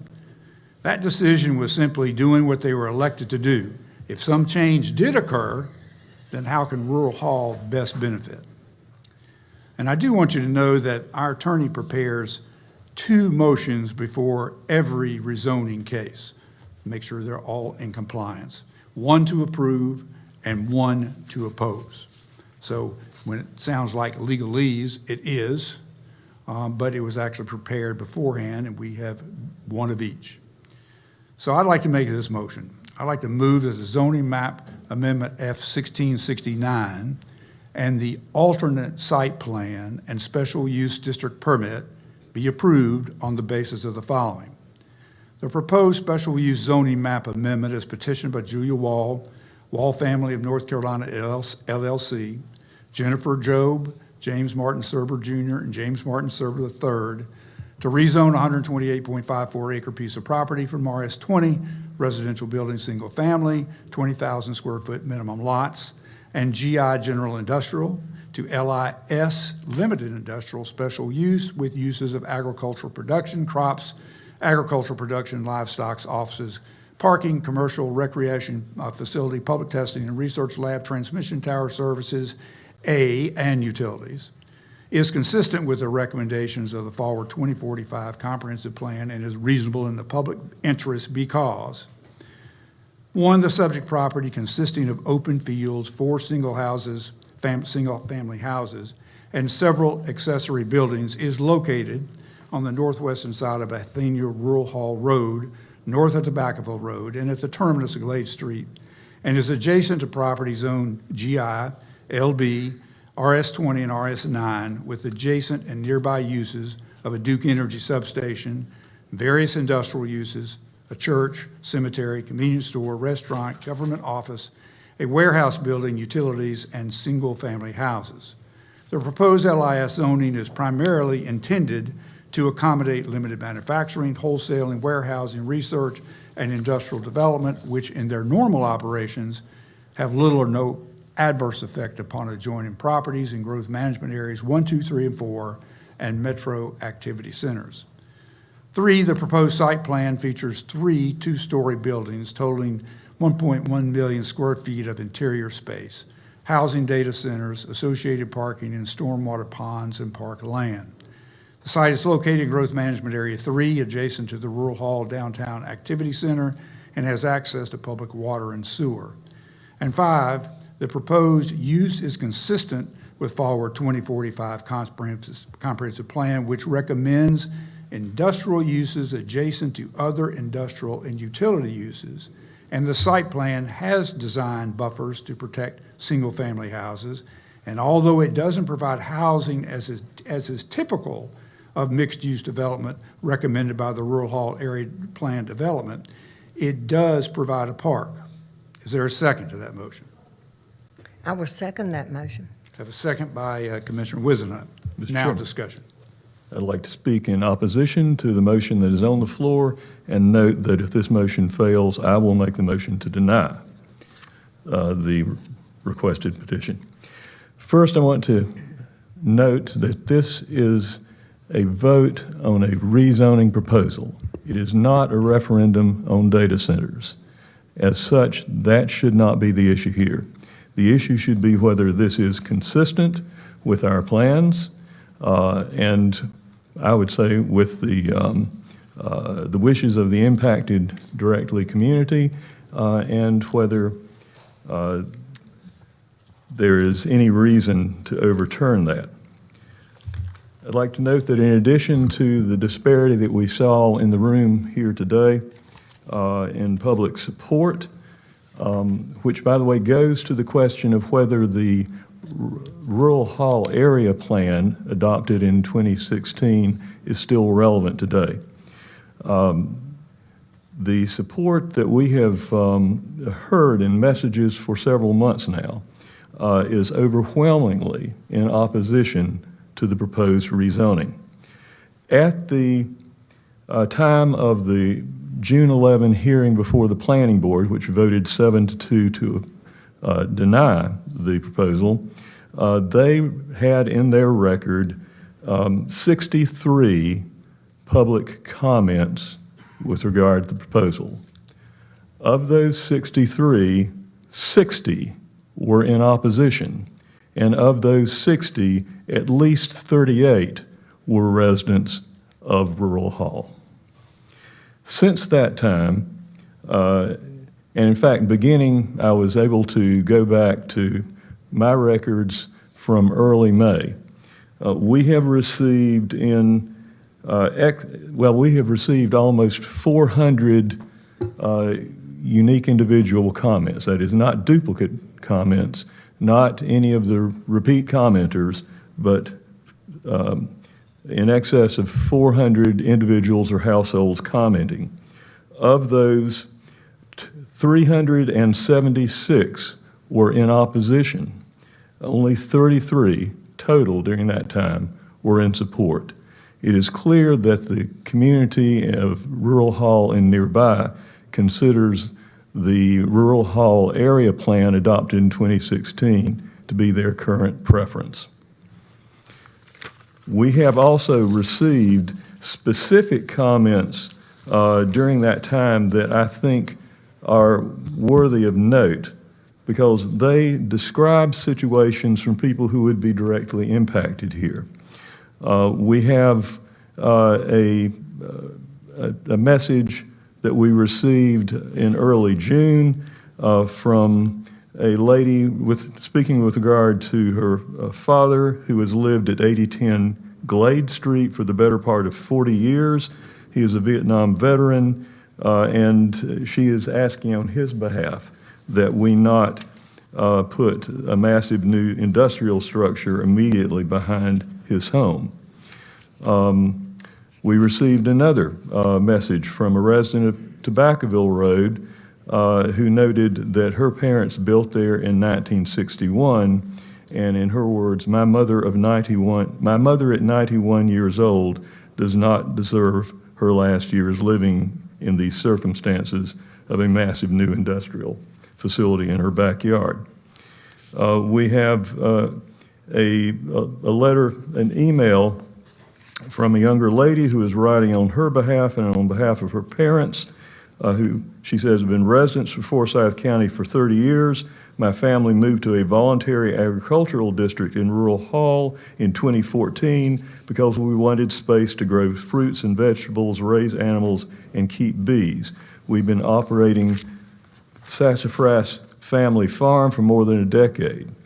And they are troubled by the location of this data center and the potential effects of its noise and vibration on their operations, including their bees. We had an email from another beekeeper who lives in property adjacent to the site, concerned about that. It seems clear that the community that would be directly impacted overwhelmingly opposes this petition for rezoning. Other discussion? Yes, I'd like to ditto all of the comments that Commissioner Bessie has made as well. I will be voting in opposition to this as well today. I've sat with this community through several meetings relative to the pros and the cons. And I'm not saying that I'm against data centers, but I'm against data centers in Rural Hall. With that being said, I wanted to say thank you to the staff for the report regarding the negative aspects of the proposal. And I want to also thank this community for staying informed and engaged relative to this matter. So thank you. I'll keep it short and sweet. Other comments? Yes, thank you, Mr. Chairman. I'm still the newest member of this commission, and I have not seen a zoning petition up to this point that carries the magnitude of this matter. I have been disappointed on occasions with some of the hysteria and some of the questionable scientific information about this, but I'll tell you, I'm impressed. And one, I think it was the lady here, someone made a comment about how democracy should function, and I'm very impressed by the outpouring of sentiment that has come from this community. And we've also received some wonderful scholarly information, treatises on all sorts of things, alternatives.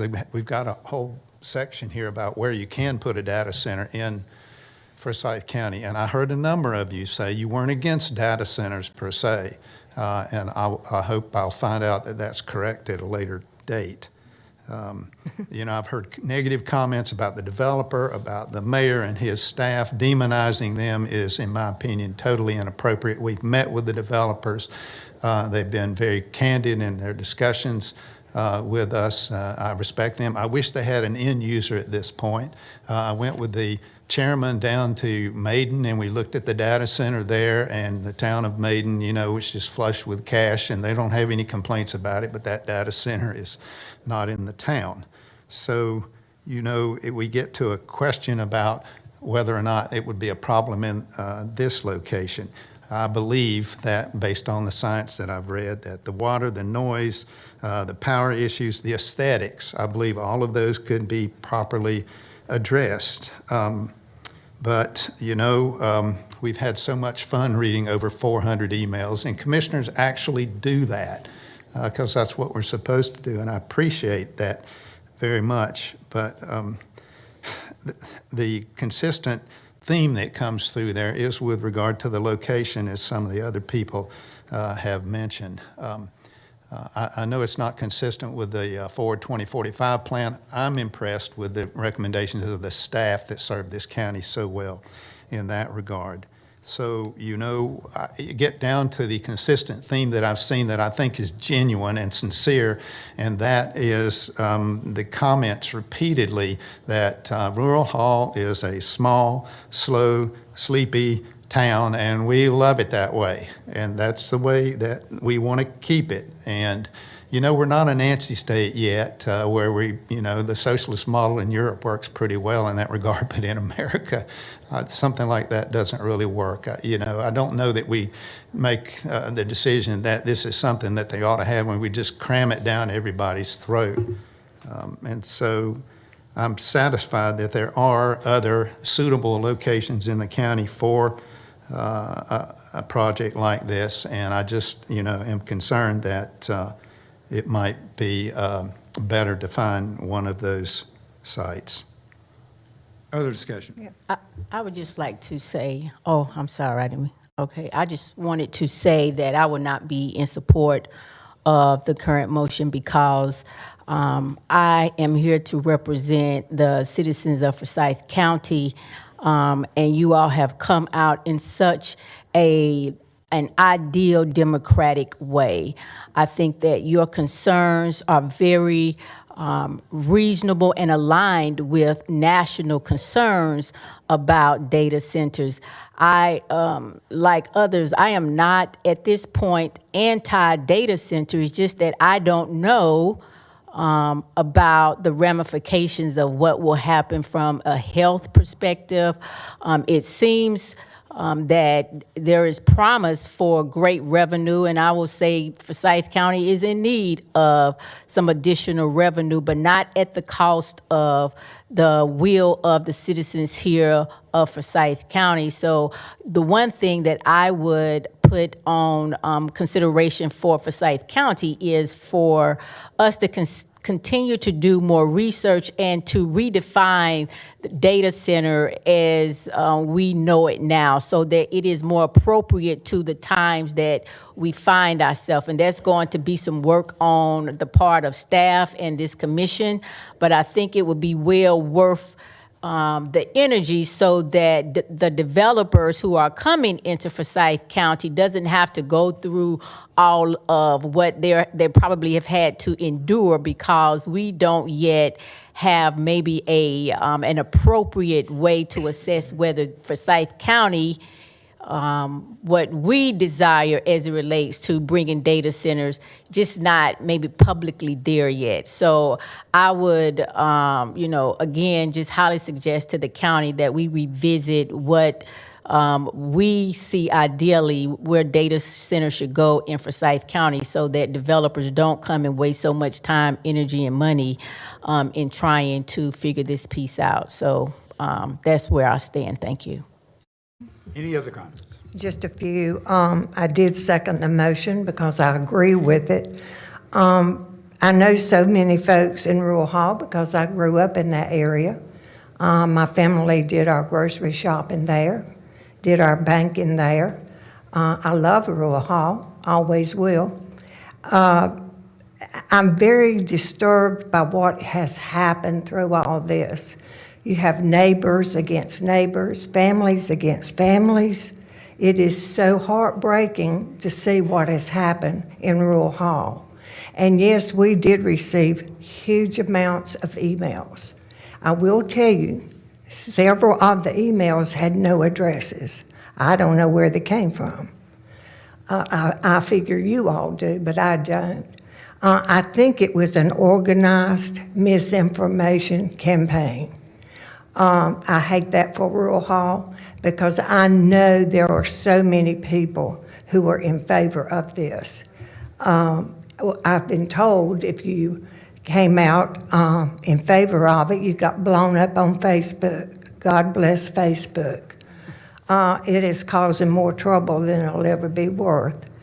But please know, we have spent huge amounts of time on this. It's not that we don't know about data centers. We've been to workshops, some of us have. Some of us in February went to 3 workshops in Washington. We've talked with the folks in Loudoun County that have 300 data centers. All the things that's been said about Loudoun, I didn't find that to be true in talking with the commissioners from Loudoun County. We've done the best we can to get all the information we need. I think that this would be a great opportunity for Rural Hall. I admire the mayor and the city council for doing their job, and their job was to come to terms with what was best for Rural Hall. Financially, it would be wonderful for Rural Hall. We all, and it would be great for Forsyth County, we all need to have methods of being able to finance the services that we're mandated to service and find ways to do it other than raising property tax. And that's what we're faced with all the time. So I believe, I always will believe, that's the reason I'm gonna vote for it, that this was the best thing for Forsyth County. I'm sorry if you all did not agree, but I do my homework, and I do believe that this is the best thing in the long run. I believe that these folks have every right to sell their property. I don't think anybody should object to this family selling their property. And what I hear is, but I love to ride by and see that farm. Well, that farm is costing them a bunch of money for them to be able to provide it for other people. I fear what's going to happen because they are going to sell. I fear that you're going to have about 340 small box houses to look at. I don't think you'll be clapping. I really don't think you'll be clapping. Thank you. All right, we're ready to vote. All those in favor, please say aye. Aye. Those opposed? No. Motion is defeated. Thank you very much.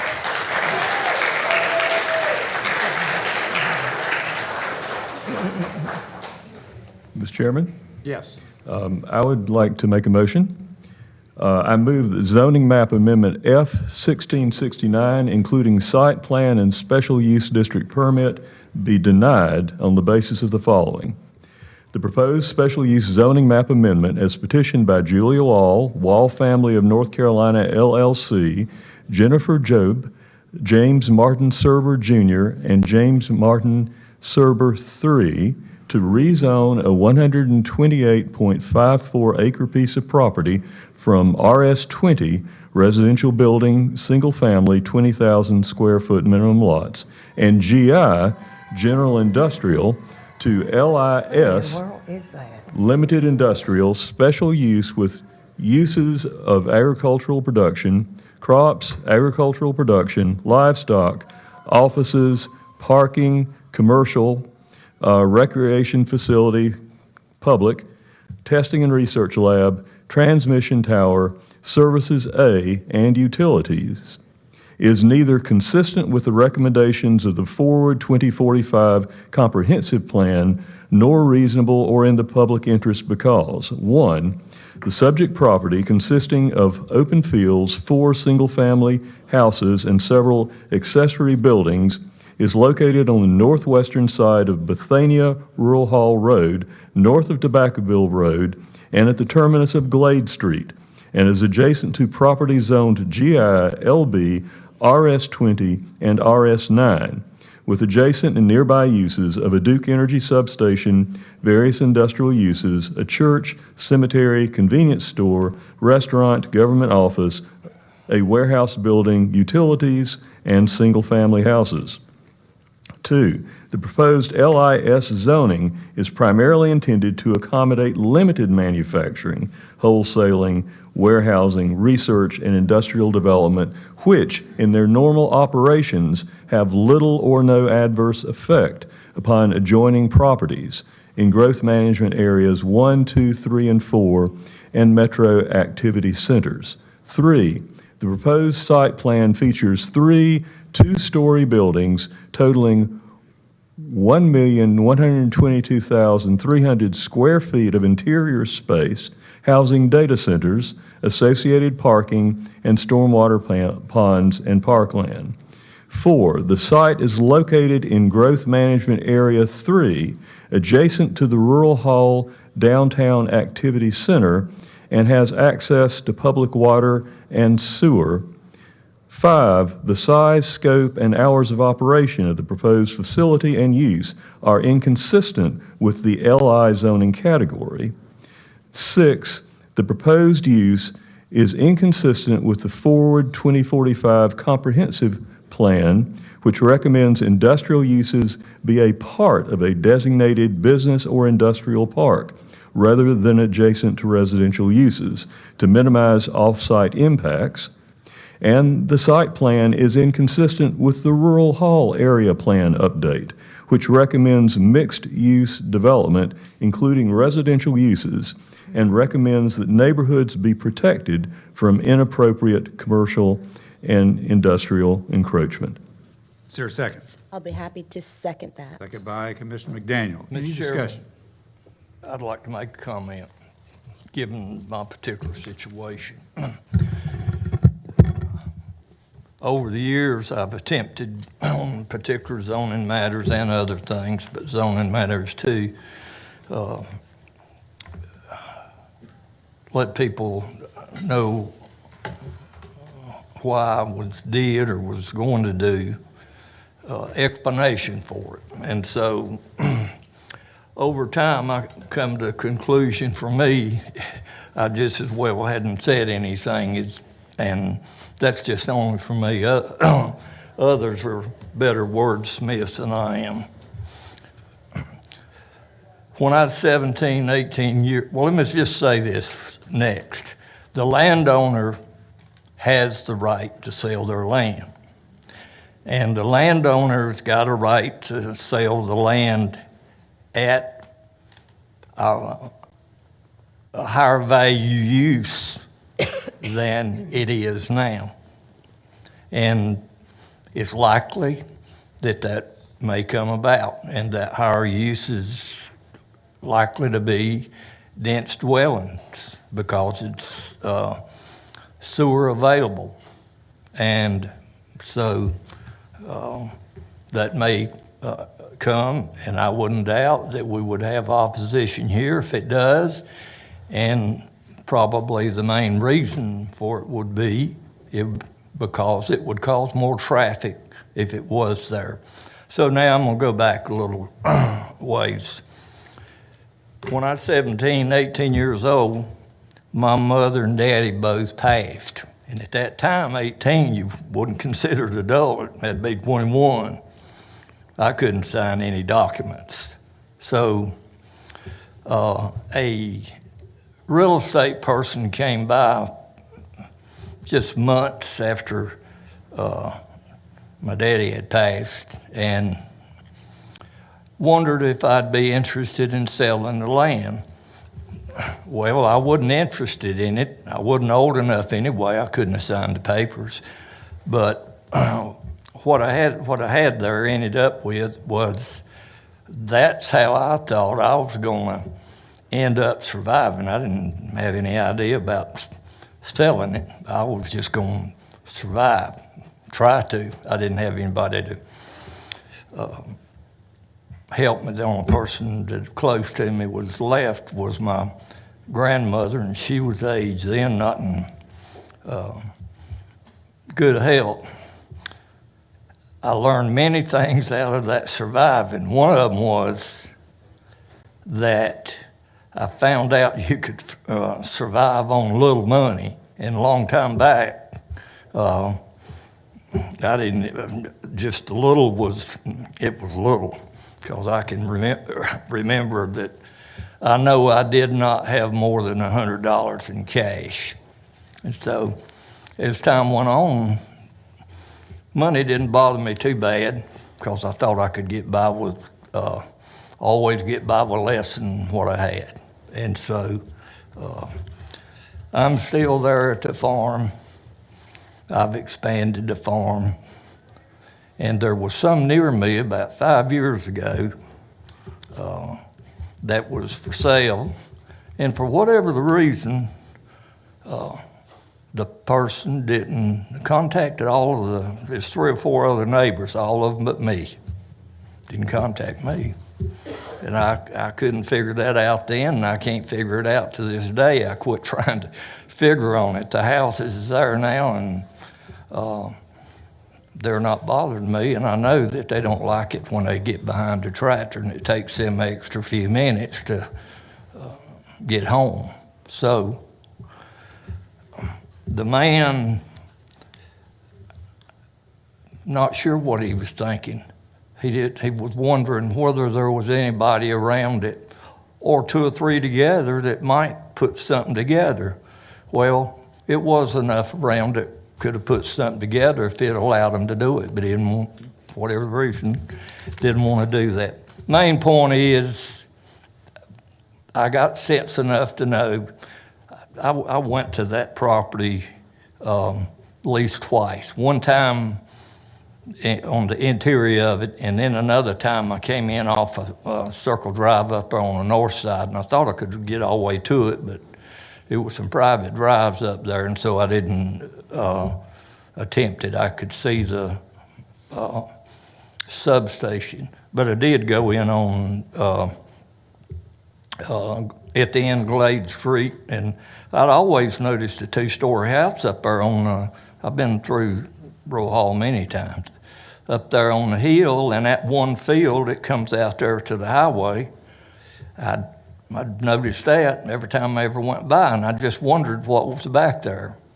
And so that day, 2-3 months back, when I went to see it, when I got down to the end of the street, I could see it was private drive, so I go on through the woods, trees on both sides, and it wasn't just a small field, it was a big field. I don't know how many acres in the field. I know there's trees around it, but it was big. It might be 100 acres open land in it, I don't know. So, but the point is, the man or the family has the right to sell the property, even. I would just like to add that some of us just came back from the National Association of Counties national meeting, and we did have workshops about the data centers. And again, in my opinion, I think that there are, pros and cons on, both sides. For me, I don't have enough information as it relates to our county moving in a specific direction around data centers. And I think because it's undefined, it's unfair to then burden the citizens without a clear definition of how we're moving forward. I'll give an example because Vice Chair Wisenhunt made reference to Loudoun County. So the information, and I, applaud you all as citizens, that came from the 15 best practices was from the Vice Chair of Loudoun County.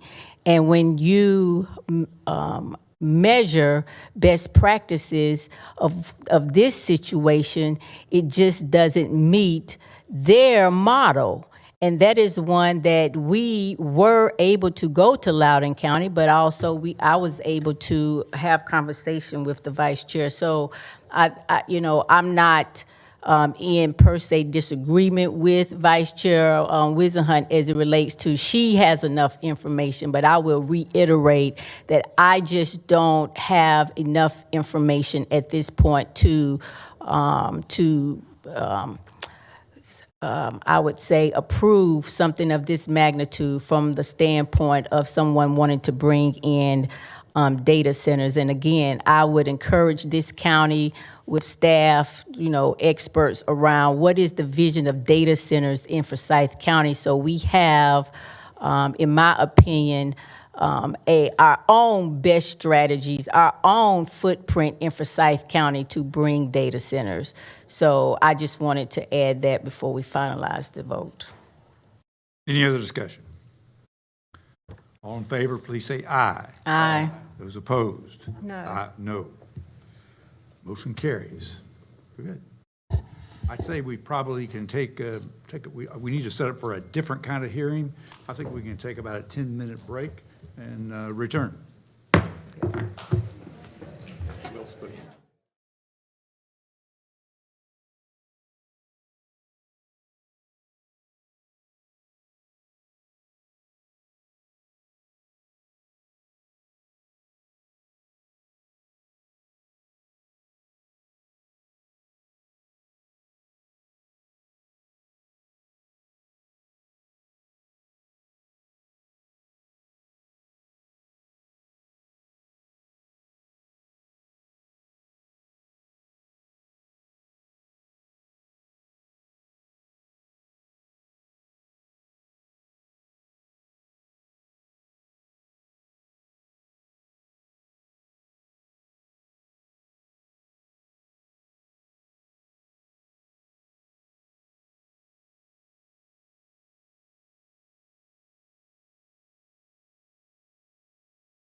Ready for item 2? Okay, please. Item 2, the second item of the agenda, is a public hearing and consideration of a special use permit request by Elizabeth Ann Tucker for a land clearing and inert debris landfill for property located on the south side of Watkins Ford Road, east of High Point Road, and west of Idlewood Road, zoning docket F1667. And Chris Murphy, our Planning and Development Services Director, will give a preliminary statement on the rezoning case. And by the way, he has to be, and this is everybody has to be sworn in that speaks tonight. And actually, the Commissioners act pretty much as a jury here. And so to begin with, Chris Murphy has to be sworn in, and our sworn in, and our clerk Ashley Matthews will do that. Ask those people to be quiet. I do.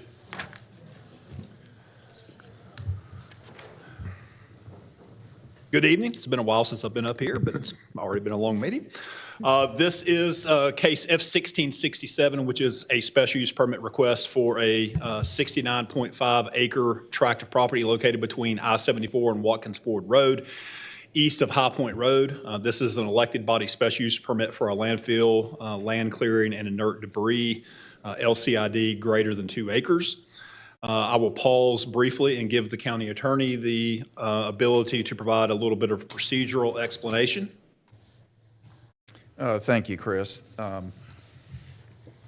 As Mr. Murphy indicated, this is a quasi-judicial hearing, and as the chairman indicated, this is based on sworn testimony during this hearing, which is taking place right now.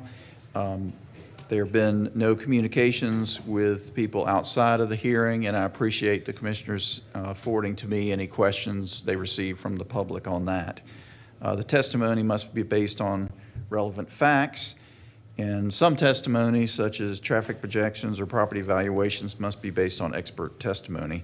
The 4 required hearings to approve the application are: 1, that the use will not materially endanger the public health or safety if located where proposed and developed according to the application and plan as submitted and approved. 2, that the use meets all required conditions and specifications. 3, that the use will not substantially injure the value of adjoining or abutting property, or that the use is a public necessity.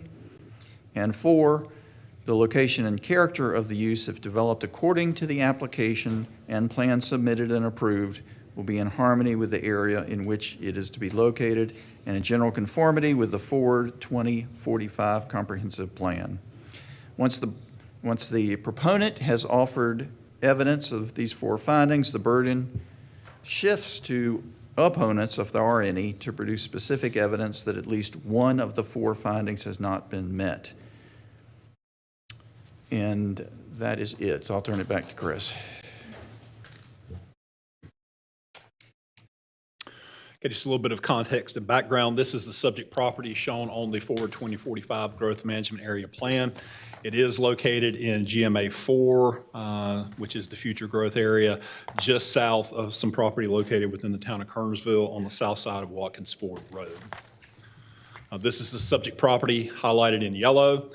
Again, you have the subject property of almost 70 acres here on the south side of Watkins Ford Road. You have the existing LCID landfill operated by the same entity, which is located here to the west of the subdivision that is located within the town of Kernersville. The LCID that is already operating and that went through an expansion process about 18 months ago was permitted in 2018. And the subdivision wasn't constructed until later in 2018. And again, this is across the road from that existing subdivision there within the town of Kernersville. Subject property outlined in yellow. Again, it's a primarily agricultural piece of property, again, located across the street, across Watkins Ford Road from this subdivision within the town of Kernersville. And this is the LCID operation that is currently in use and this is an area planned for the future. I incorrectly said that was a church last time. That's actually a building that's owned, a shop that's owned by the same folks that are going through the process to establish the LCID at this location. The church is a little bit further to the west. Subject property shown on the Southeast Forsyth County Area Plan Update map. It is shown for large lot residential, but an LCID is permitted as a use allowed through the issuance of a special use permit in the zoning district. Again, this isn't a rezoning request. This is a special use permit request. This is looking south at the subject property from Watkins Ford Road. This is looking west on Watkins Ford Road. The subject property is on the left. This is looking east along Watkins Ford Road. The subject property is on the right. This is the site plan that has been submitted of this 69.5 acres. I believe that these two separate parcels account for, go to my notes so I don't give you incorrect information, account for 37 total acres of LCID fill. This larger cell is approximately 29 acres. This cell is 8 acres. Again, this is a land clearing and inert debris landfill. This isn't a sanitary landfill with trash. This isn't a construction and demolition landfill with materials from construction sites. This is, just as the name implies, land clearing. So dirt, trees, stumps, inert debris such as concrete, rock, and those kind of things is what would be going into this landfill. There is a recycling area. They are showing their required buffer yards around the entire perimeter.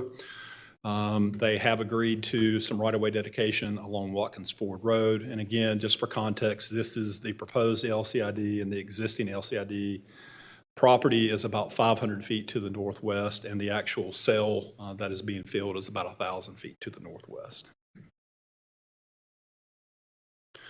Regarding the 4 special use permit findings that the county attorney went over, the first finding is that the use will not materially endanger the public health or safety if located where proposed and developed according to the application and plan as submitted and approved. From a staff perspective, we think that that answer is no. The proposed use LCID greater than 2 acres is not a threat to the public health or safety. Excuse me, the presumption is that if the use is permitted in the zoning district, it is not a threat to public health or safety unless proven otherwise. As far as finding 2, that the required use meets all required conditions and specifications. From a planning staff perspective and the planning board itself, we say yes to that. The subject request will meet the minimum UDO of the minimum requirements of the UDO. The site plan that is before you does meet those minimum requirements. So that finding should be for yes. For finding 3, that the use will not substantially injure the value of adjoining or abutting property, or that the use is not a public necessity. I mean, this isn't a public necessity because this isn't being operated by the public, and planning staff does not have the expertise to make property value determinations. That needs to come from an expert, which I believe you will hear testimony after me to that finding. And then finally, the 4th finding, that the location and character of the use, if developed according to the application and plans submitted and approved, will be in harmony with the area in which it is located and in general conformity with Forward 2045. Staff's and planning board's staff's finding on that is yes, there is an existing LCID landfill greater than 2 acres use that's located within 500 feet of the request. Beyond that, the presumption is that if the use is permitted in the zoning district, it is compatible with the area unless proven otherwise. And again, that's some of the testimony that will be heard tonight is related to that, and that's why we're having the public hearing in this quasi-judicial manner. As far as the recommendation, land clearing and inert debris landfill greater than 2 acres requires the issuance of a special use permit from the elected body following a site plan review by the planning board in the AG zoning district. The planning board did determine that the site plan meets all UDO requirements on March 12th of 2026 at their meeting. What's before you to do now is to hold the public hearing and then make a determination regarding the 4 findings, and then either issue or deny the special use permit request. And with that, I'm available to answer any questions. Any questions for Chris? There was one comment from, I think, a neighbor living out in that area, critical of the proposal on the ground that the roads out there that would be used were tar and gravel and could not withstand the effects, the deleterious effects of heavy moving or commercial equipment vehicles. Do you have any information about that? I can't tell what the four requirements that would fit into. Yeah, I don't have any specific comment related to that regarding the four findings. I will say again that there is a LCID that currently already operates out there.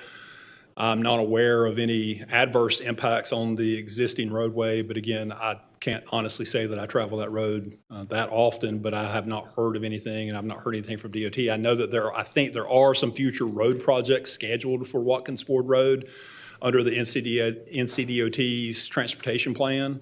But I don't know what the horizon year on that is. I know that there are some things in the works for that whole section of Watkins Ford Road. Could you remind me again the acreage of the LCID that's in use right now? I cannot, because I don't have that information. I know where it is, but I don't know the acreage. That's probably a question that's better left for the petitioner.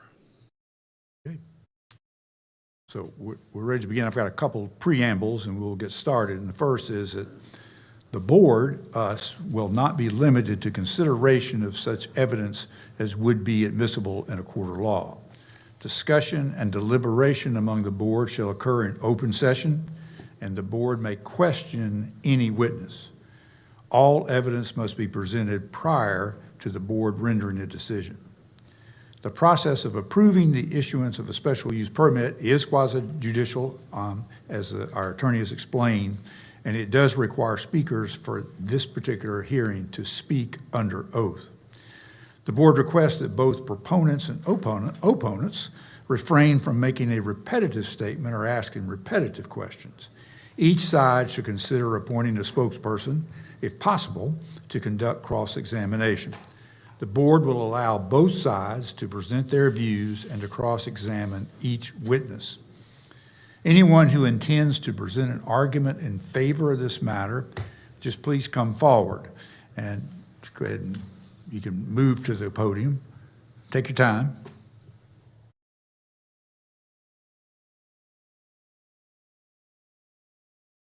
Our clerk, Ashley Matthews, will administer an oath to all of you.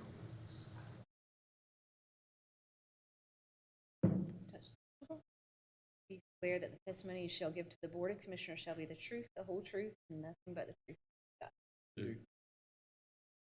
All righty.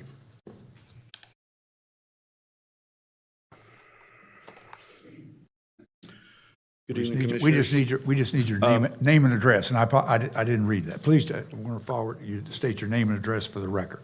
Okay. My name is Tanner Boyles. I live at 7300 Watkins Ford Road, which is directly adjacent west to properties in question.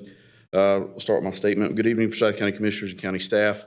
I'm the current owner-operator of Union Cross Land Development, LCID, located at 7301 Watkins Ford Road in Kernersville on the north side of Watkins Ford Road. As staff has stated, I am petitioning for special use permit for a new LCID landfill on property that is currently owned by my mother in the south side of Watkins Ford Road. I want to reiterate that the LCID landfill, which is land clearing inert debris such as logs, stumps, limbs, yard waste, untreated wood, brick, block, concrete, none of which can be painted or include chemical treatments. The proposed parcel is directly adjacent to my personal home and farm, also located on the south side of Watkins Ford Road. This land has been in my family and been farmed for over 50 years. As this is a quasi-judicial hearing, my statement will be brief and relevant to the four facts of finding. It will be followed by my consultants and professionals who can further elaborate and answer any questions that you may have. The goal of this project is to be able to utilize the southern land with the needed purpose for the area of southeast Forsyth County and ultimately be able to revert the area back to agricultural use upon completion and closure. Considering the timeline within the original petition filed 9 years ago on the northern property, our current operation and life expectancy is right on schedule. Our plan is to proceed across the road when our current north site is full. We will then fence and have cattle graze at a landfill site as no structures will be built. This is the same plan for the proposed south site, which we are seeking approval this evening. The south site will be developed in phases and submitted to the NCDEQ to maintain agricultural production on all available acreages and then not immediate use for LCID or accessory operations. In short, we will still grow crops, hay, cattle, and usable land until it's transitioned to LCID use. Areas that are at capacity will then be fenced and pastured upon approval of the NCDEQ Waste Management Division. The need for this proposed facility has been demonstrated and justified by continued use with the Town of Kernersville Solid Waste Division for the management of their organic debris, as well as the City of Winston-Salem's Traffic Field Operations Divisions for the same. By using our facilities, municipalities have been able to serve, save, and/or reallocate funds for other uses by having a close and competitive option over higher fees and transportation costs to other facilities in the county. Our customers include tree service and removal companies in the community, whether it be selective tree removal or emergency response due to storms and natural disasters. Furthermore, the very neighborhoods being built in close proximity to the current North landfill may have utilized our facility for debris purposes, whether they realize it or not, whether it be in the clearing of the trees for the initial construction or municipal management of organic debris. I myself am the owner-operator and involved with day-to-day operations and management, even going to lengths of closing my business in adverse weather to keep a clean facility as well as keeping public roads clean. I will say again that I live here along with many of my family members and neighbors. I feel that being neighborly is respectful is of utmost importance to myself and our operations. There are strict protocols set in our operations manual to make sure that we screen and even refuse unacceptable waste that should go in and will go to other appropriated permitted facilities. In 8 years of operation, we have been being inspected not only by the NCDEQ Division of Waste Management annually, but also the EAP of Forsyth County. We've had no violations to date. Those reports are public record and are available on the NCDEQ website and can be searched by our permit number 34-26. Any contact with the Forsyth EAP would also validate this statement. We strive to continue these standards if approved for the future facility and continued service to our community.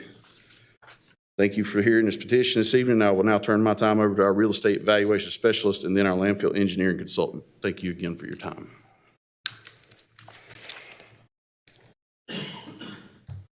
Mr. Chairman, you might ask if anyone wanted to ask any questions. One for each one. I apologize. Come on up here.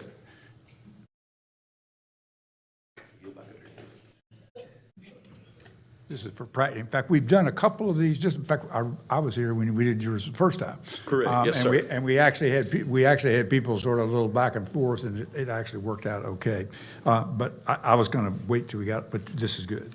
I'm going to be just not an opponent. I just have a question. Back to how many acres are in the LCID you're operating now? The initial permit application was 6.49 acres. The additional one was approximately 4. So we're right at 11 acres in the expansion, based on what you and I had conversed about in the past and current VDOs, figuring out the procedures in planning and everything of that nature is basically the regards of the reason that this cell development on the south side is so large at one time. It will not all be done at the same time. We phase it. We only disturb what we must, with soil and water conservation and erosion control. Actually keeping part of the current use is still in pasture and hayfield, and it will only be utilized in the LCID when it's necessary. Got it. Is there anyone opposed here present that would like to make a comment relative to what has been presented so far?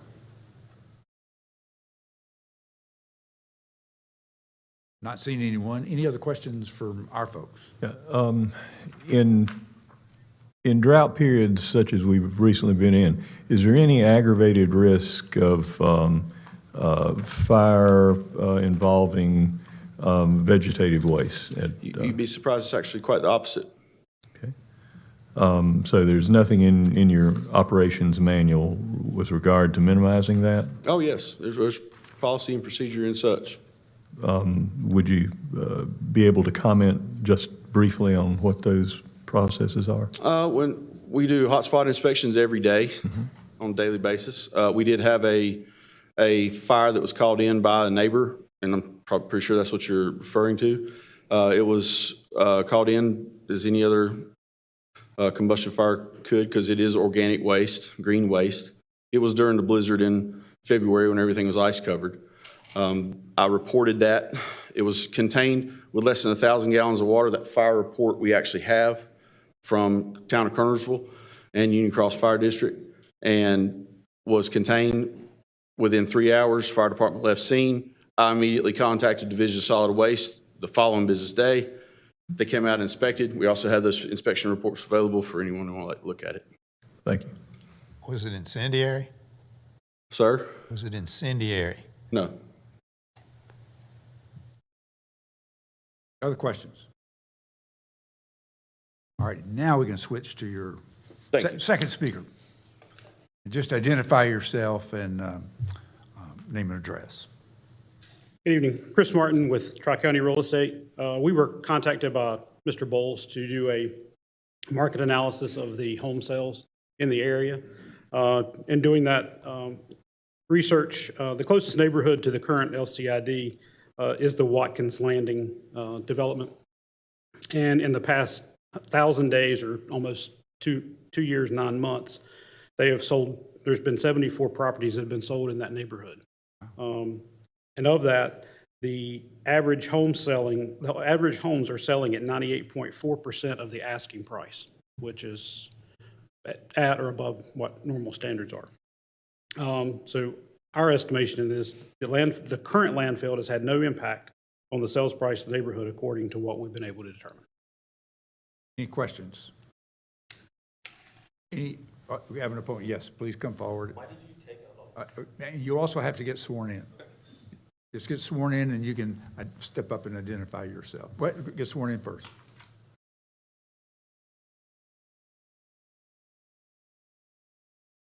The testimony you shall give to the Board of Commissioners shall be the truth. And if you would just identify yourself, your name and I'm address. Chinsao Chen. I live in Watkins Ford Landing, I guess the neighborhood he's comparing to. All right. Now you can ask your question. Is there a reason why you use 1,000 days instead of just like the past year? 1,000 days does cover the past year. No, but like why not just limit to the last Because we 365? go back as far as we can to. But the neighborhood wasn't done yet, I guess. So you're going to sell more houses because there's builder incentives on a bunch of the houses, We went back right? year 23, 24, and 25 with it. But we finished this year. Could I ask the two of you to get closer to the microphone because I'm a little more hearing challenged? I mean, we just picked dates to go by, is what we did. I mean, that's the common practice. We go back, normally we only go back 6 months, but in this, we went back almost 3 years. Okay. Sir, could you repeat your question again and get just a little bit closer because I'm trying to understand the context? My question is why use the past 1,000 days? Because our neighborhood just finished this year. So the last house sold this January, so it's gonna, I guess, look like there's lots of sales because the neighborhood was being built and finished, and then there was builder incentives to actually buy the houses. Got it. Thank you. Yeah, so that's my question. That's good. Thank you. Any follow-up from here or anyone else in the audience that would like to ask a follow-up question or sort? Okay, thank you. Just identify yourself and address. Yes, my name is Stacy Smith, and I'm senior engineer with Smith Gardner. My office is located at 14 North Boylan Avenue in Raleigh, North Carolina. I'm a licensed professional engineer in the state of North Carolina, among other states. I hold a bachelor's and master's degree in civil engineering from NC State University. My area of practice is in solid waste-related engineering, permitting, design, construction, and operations for over 30 years. The applicant engaged our firm to investigate the subject site and prepare a plan for development of a land and clearing and inert debris landfill facility in compliance with local, state, and federal rules. Our findings and site plan development are included in the submitted application represented in our site plan. I also have a full report that I can submit as well if that's needed. But I wanted to point out that as a matter of information, the local planning approval is the initial element of permits and approvals necessary to obtain an NCDEQ solid waste permit, whereby multiple agencies at the local, state, and federal levels will conduct review of a comprehensive application. The point is that the facility of this type will maintain review and compliance by multiple agencies to ensure appropriate environmental stewardship. Within my evaluation that was represented in the site plan, We reviewed floodplain restrictions, cultural resources, natural and historic preserves, endangered and threatened species, Clean Water Act restrictions, waste buffers and setbacks, emergency access, groundwater buffers, stormwater management, operations, closure, and post-closure. It is our opinion that the proposed plan and development complies with the required regulations and standards, and if operated in accordance with the proper permits, will not materially endanger the public health, safety, and general welfare. And I don't know if it's appropriate to submit my report. I have multiple copies if that should be appropriate. And one was submitted with your application. Only the site plan, and the way your process goes is just site plan, and we answer a lot of questions, but I actually have a separate report that I prepared for Mr. Bowles and Ms. Tucker. For me, I think your credentials speak for itself, and that you have prepared a report and answered the questions according to the kind of your expertise. Well, thank you, Chairman Martin, but I mean, if he's prepared a report, I would like to have it. Okay. Yes, thank you. All right. I'll take it. Please submit that.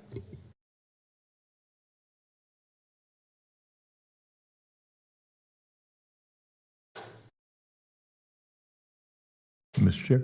Yeah. Since he referred to it, it might be a good idea to have a copy in the record in the case of Oh, good. Looks further like we're all questions. going to get one. That's good.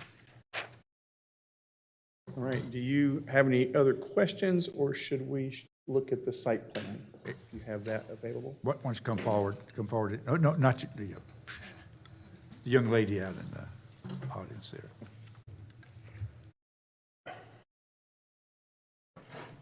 Yeah. Just hang on a second. We'll swear you in too. This is. Thank you.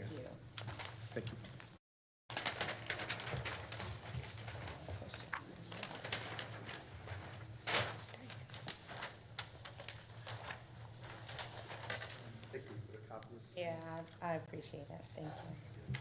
But this was helpful.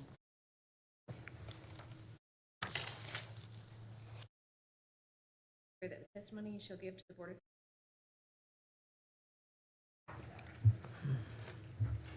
Now, yeah, just tell us your name and address, and you can ask your questions. Yeah, my name is Sunny Chen. I live at 7263 Huntgate Drive in the development that is just above the proposed area. There is a large creek in that area. You touched on how you plan to mitigate water exposure. I just wondered if you had more information about that. So as a part of the initial evaluation, we had and within my report that we shared with you, there is a subsequent report by Enver Environmental. He's a biologist specializing in wetlands and streams.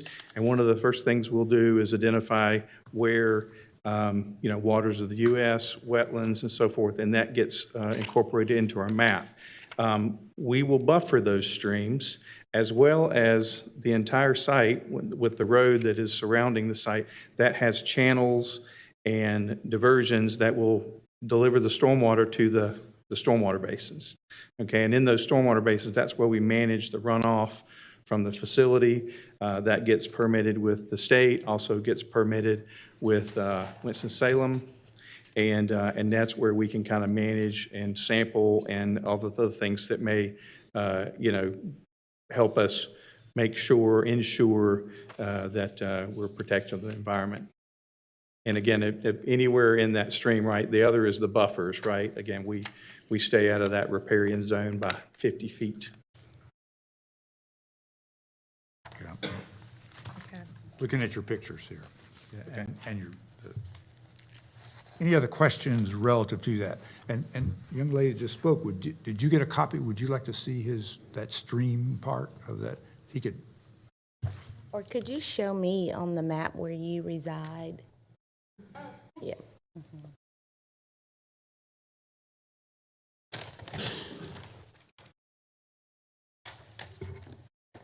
It might barely be on there. So if you're looking at the, where it says RS12S PRD. I see that. If you see. There's a mouse you can Oh. use. It's like right about the Sorry. street. I live right here. Okay. Oh, I clicked it. Right where the mouse is currently. Fair enough. Hey, would you like to? live near You guys are together? Yes. Okay, fair enough. Thank you. Thank you. That's all. Any other Question questions for the from? engineer. The development there, is it on the upgrade, a higher grade level than the proposed site? The, you're talking about the Watkins Ford development? Yes. Well, it's divided by the road. Any runoff from this facility would be directed in a channel, and the lower lying area is going to be where the stream is. So most of the stormwater is going to be directed away from that. So the drainage of this whole area in yellow is the topo grade from west to east down. Get back to my map. Or the drainage, the natural drainage from on the topo of the property, is it on the property in question? So the natural Yes, drainage from of the area now, yes, there's a high spot where I'm showing my mouse now, and it drains towards Watkins Ford, but then it will flow back towards Abbott's Creek along the road. And again, in the case of what we're doing, again, all of that would be redirected to the basins in the center. But Even though that center is a high spot, the way the grade is, it goes down and then goes back to the east. well, and then the other thing that will happen in the development of landfill, we do, again, excavate out. And so one of the requirements of the solid waste permit is that we're at least 4 feet above the groundwater.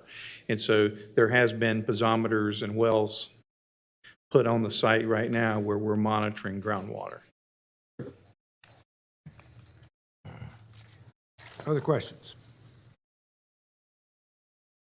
Is there any, are there any other speakers that you would like to invite in favor of proponent side? Right.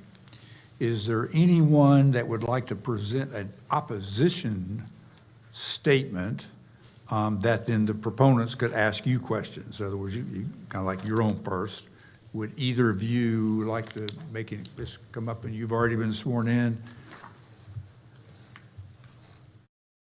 I guess, hello, Commissioners. My name is Chinsao Chen. I live in 7263 Huntgate in Watkins Landing.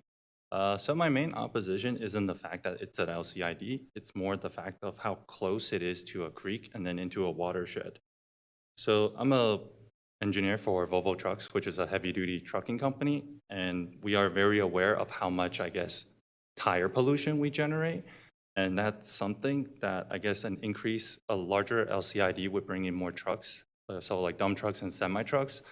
And when you have trucks with heavier axles, I guess the damage to the road and the tires is proportional to the power of the fourth power. So let's say the weight is 5 times more between a dump truck and F-150 pickup. That means you're generating 625 times the wear and tear on the road and on the tires.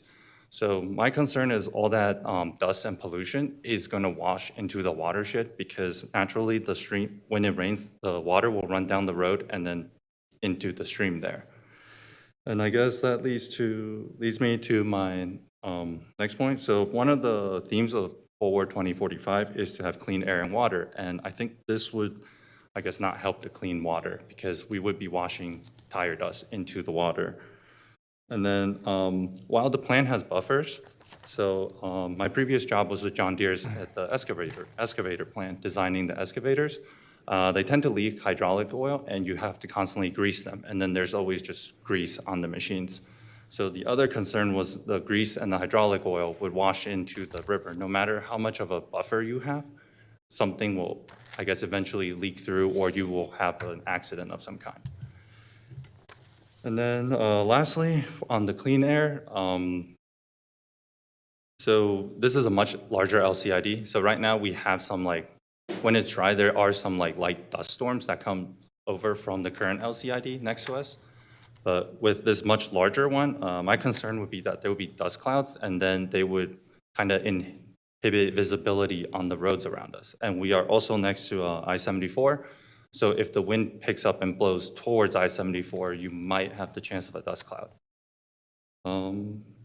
Yeah, that's all I have. Thank you. Maybe someone would like to ask some questions or provide a rebuttal to that. I would like to provide a rebuttal to that. Just so you're clear, this is your opportunity to ask questions of him, Well, he not. just said that statement, and I was just wondering if this is in standing concern with your review of any.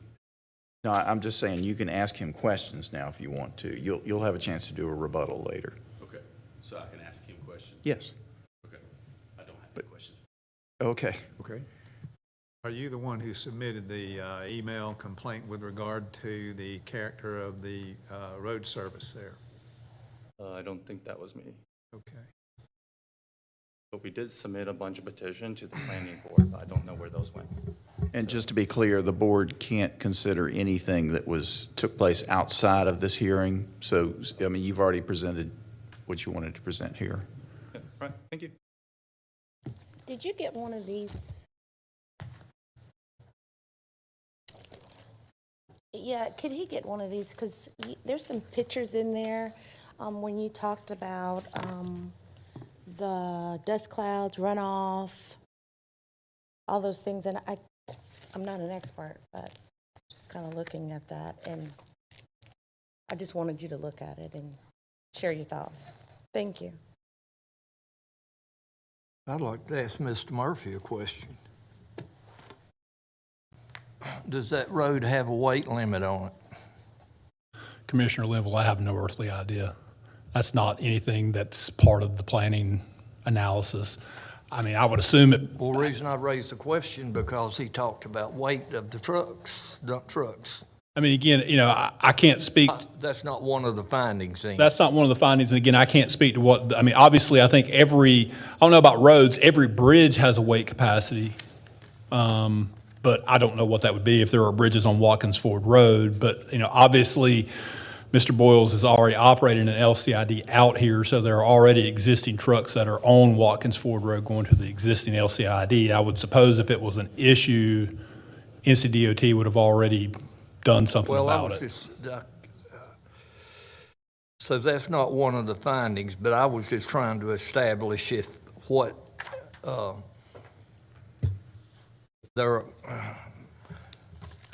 think some roads have, secondary roads have weight limits, and it's posted, as well as the bridges. So I was just trying to establish that, that's all. If it were, well, I'll just stop there. So could you look on page, I think it's page, document ID 44, on page 1 of 7. And there's when you talked about the downstream from the crossing, gentleman described that, right? One of you guys, I can't remember who it was, talked about how that downstream was coming, where it was going. That's right. Right. So, And yeah. I see this on the picture that was given here. Okay. Right. Okay, so these are the, So I'm asking him, like, sure, it's page number 7, I think it's 7. It's in the back where the photos are. I just see that deep downstream there. And I'm just wondering, is that enough? yes, so these pictures are associated with the wetlands and stream assessment. Okay, And so this is the condition of the site today. right. Yeah. And so, yes, I mean, he is basically looking at characteristics of the hydrology, the biology of the plants, the moisture conditions in the soils in a number of these pictures. And yes, we would buffer this, and it would be protected in the development of the landfill and such that, again, these streams will continue to operate as they were, again, in the development of landfill. Can I ask you a question? Do you have any I guess, an opinion on terms of water runoff off of the asphalt that goes into us in draining ditches on both sides. And I understand part of that will end up draining into Abbott's Creek. Is that the correct? So, again, I'm not necessarily a traffic person. However, we do develop a lot of these sites. We did speak to Winston-Salem DOT and NCDOT, and, you know, as we would gain a driveway permit into this site, usually that opens up additional discussions for DOT if other improvements need to be done other than the driveway. Our early discussions with both DOTs was the traffic wasn't substantial enough that it needed much more study. Well, if that were an issue, if the hydraulics on, specifically the highway that Mr. Chairman's talking about, is if there was restrictions in that regard by the DOT, there would be out there on 74 also, because it's got Yeah. hundreds more times traffic than Watkins Ford Road does. Yep. Thank you. Any other questions related to that? Well, I just wanted to this is no questions, just a statement that I'm reading from the staff report about the negative aspects of this proposal. And the gentleman has already talked about the Foottail Hill and how inconsistent that would be to the character of the area, in addition to the Southeast Forsyth Area Plan update and their recommendations for this lot space. But nonetheless, I just wanted to share that. Thank you. Are there any other comments that basically from the opposing side that would like to be made before we offer a rebuttal opportunity? No other comments. Now we're at the rebuttal part, and the proponent can actually present a rebuttal.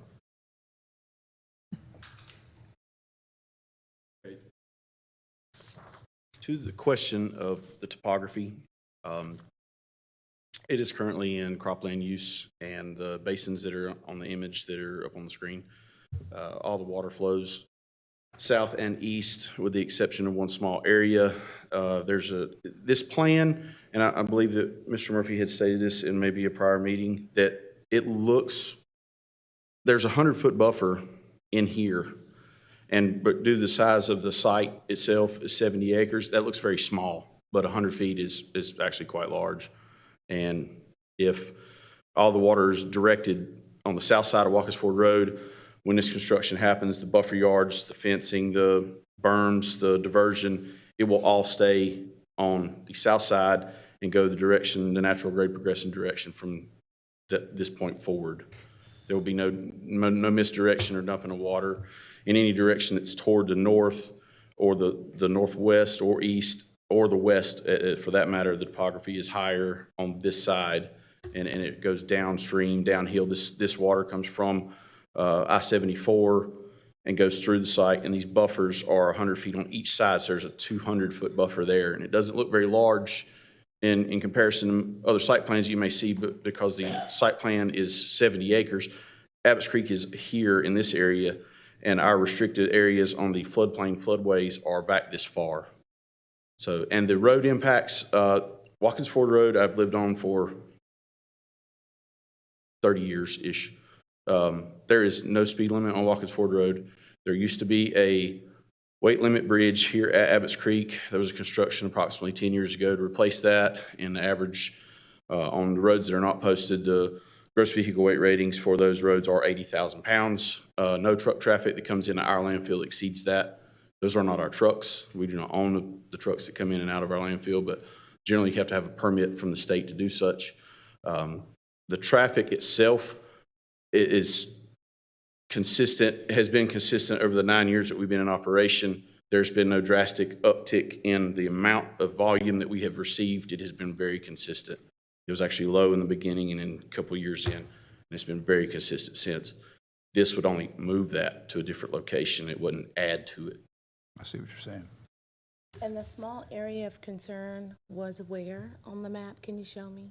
Small area of concern of Yeah, what? you said that there was one small area. The small area that is currently water runoff is right here. So was that near where they live? It does not go the direction. There, the topography, if you look right here, and if you look on a broader map, and you can look those up somewhere, the elevation, if Mr. Limble was asking, it is almost even as far as elevation from sea level with the current subdivision and the current topography of the field that this is in the state. The water goes to across Watkins Ford Road and directly dumps into a on-site permanent pond that is on the eastern side of this road, of this entrance road. It never gets anywhere near the houses at all for that development. Fair enough. Going back to the drainage,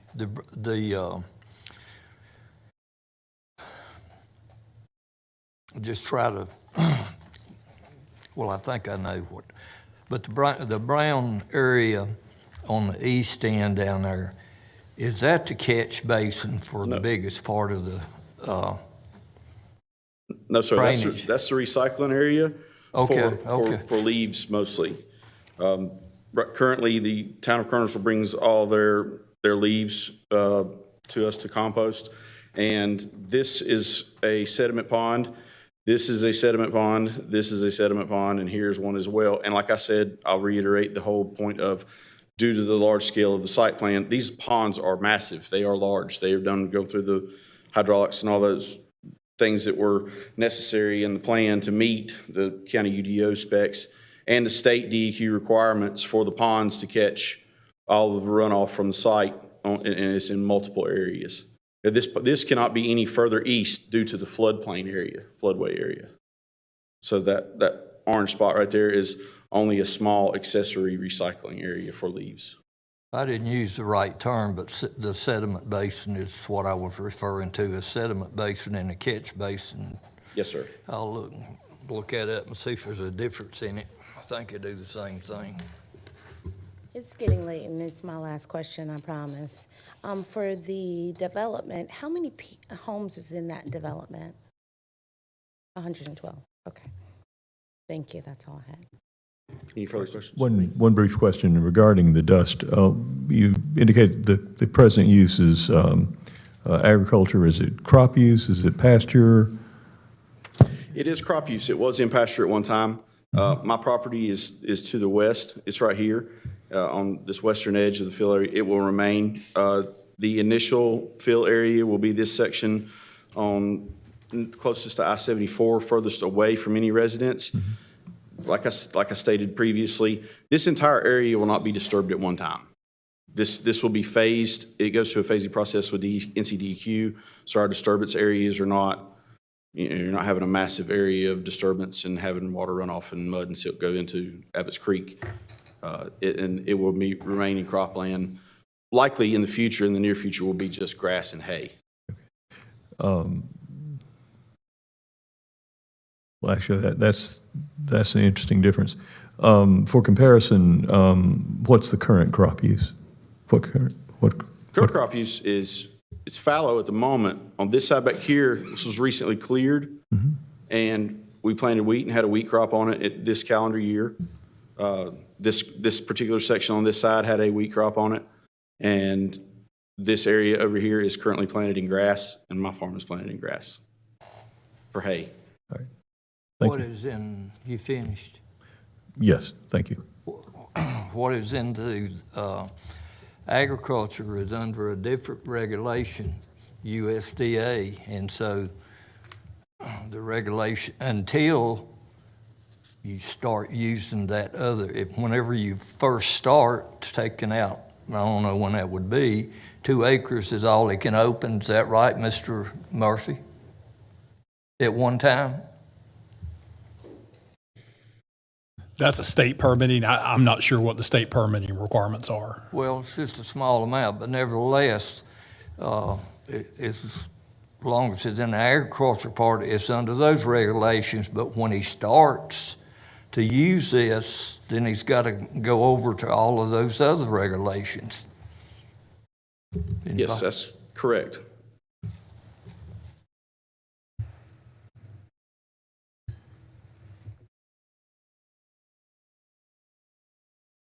Any other questions? Righty. Oh, yes? Go ahead. Good. I want to add, I mean, some of the questions have been around operations, and so again, his current operation has an operations manual. That operations manual must meet a lot of criteria within the state rules. That's probably referenced by rule in here, but without getting exhaustive, we didn't cover it. But it includes not having an open area of debris of more than 1 acre before it has to be covered. Once you get past areas, then it needs to be covered with more soil, and then it'll get seeded down to stabilize it. So again, as he said, it's a progression. The areas get opened in cells. At the current rate, we project his site probably has another 5 or so years. This site here will probably have 25 to 30 years. So again, it just steadies on. Now, what drives the increase is the homes, right? And again, as we continue to densify homes in our area, that is driving the need for these things, not only in the initial clearing and development, but also the continued maintenance of yards and bushes and all that sort of stuff. So I think, again, we do annual reports. There's stormwater inspections that go on. He has the state inspections. There is requirements to keep dust down. There's requirements, again, as he said too, on, monitoring and managing the potential heat. There's discussions in the operations manual about when it's steam, when it's smoke, because again, I don't know if I've shared all this with him, but again, he did have that fire and he resolved it fairly quickly, and that's really what we want to set the operations up. And it's usually done by dirt, smothering it, not putting a lot of excess water, and Tanner's operation certainly has been very responsible. Righty. I declare that the public hearing is over. It's closed. Do we have a motion? I do. I move that the Board of Commissioners find that the proponent has proved the 4 required findings of fact based upon testimony presented in the hearing on July 30th, 2026, and that the special use permit attached hereto and included in the agenda item be approved. I'll second that motion. Any discussion? Brief comment. I think the petitioner has done a good job of responding to the concerns raised. I agree. Other comments? Yeah, I appreciate all of the information today, but I more appreciate the citizens being here and you being able to verbalize for me. I'm not a subject matter expert, but at least I kind of better understand what those other constituents are probably having to contend with. I didn't hear anything from them. I haven't received any emails. Nonetheless, I thank you for being here and your testimony today. All righty. We're ready for item 3. Next item on the agenda. We got to vote. Oh, I'm sorry, we need to vote. We have a motion, we have a second, we've had discussion. All in favor, please say aye. Aye. Any opposed? No. We have 1 opposed. Motion carries 6-1. Thank you all. Now, the next item on the agenda is a resolution recognizing August 2026 as National Emergency Management Awareness Month. August Verning coming forward. And who is reading this? Drew, Great. Okay. Thank you. Whereas emergencies and disasters, including natural, man-made, and technological, can occur unexpectedly, posing significant threats to life, property, and the environment. Whereas the Winston-Salem Forsyth County Office of Emergency Management, Forsyth County emergency managers across all sectors, community leaders, the North Carolina Division of Emergency Management, and The Federal Emergency Management Agency dedicate countless hours to developing preparedness, response, recovery, and mitigation programs to protect the lives and property of all persons living in the United States and U.S. territories. Whereas emergency managers across the United States and U.S. territories are charged with establishing and maintaining the capabilities necessary to effectively direct, coordinate, and support emergency and disaster response and recovery efforts. And whereas the efforts of our nation's emergency managers have helped millions of community members across the United States recover, rebuild, and become more resilient in the face of adversity, now therefore be it resolved that the Forsyth County Board of Commissioners hereby recognizes August 2026 as National Emergency Management Awareness Month in Forsyth County and encourages all citizens to express their sincere appreciation for emergency managers in every sector who work diligently to prepare, protect, and serve our clients, counties, states, tribes, territories, regions, and organizations against all hazards and risk, adopted this 30th day of July 2026. We have a second. Any discussion? All in favor, please say aye. Aye. Any opposed? Motion carries unanimously. And August, we'd be happy to hear from you, and thank you for being here for just a few hours. Thank you very much, and good evening, everyone. And so I'll just say thank you for the proclamation. Very quickly, the Office of Emergency Management is the local agency responsible for planning and coordinating our community's response to disasters and large-scale emergencies. These include natural disasters, man-made disasters, and technological disasters. We do this by working with all our local partners, which includes local, municipal, regional, county, state, federal, nonprofits, and private institutions. One example of that, obviously, is over the past 48 hours, our team has been doing that mission by assisting with the large water main disruption. Our office is a very small team of only 5 individuals, including myself. We typically work behind the scenes and out of the public's eye. Our office accomplished this mission by conducting training, exercises, planning, grants, public education, and responding to incidents 24/7, 365. So I think personally the proclamation is an excellent way to get the word out on what our team does and what our mission is. And with that, I just want to say that I think I'm here to accept the proclamation on behalf of my small team who were unable to be here this evening because of ongoing events and incidents. So again, thank you for the opportunity to be here and greatly appreciate the proclamation. August, we appreciate what you do. Were you close to responding to a man-made disaster that we had yesterday? We're still responding, but things are improving. No, We'll put it that was a way. difficult thing. A lot of people have had probably not a lot of sleep in the last couple days, actually. So thank you for that. Well, and also real quickly, several other county agencies and departments, and quite a few actually, have been assisting in this response. So I just wanted to put that information out. Thank you. Thank you. Wait a minute, Don. Okay.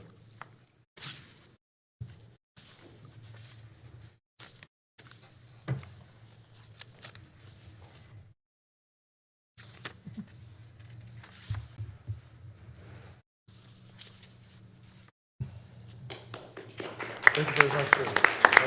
Thank you, sir.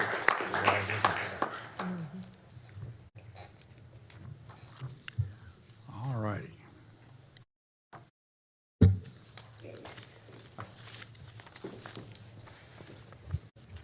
I just found the attachment that I needed. Sorry, I'm still not quite there.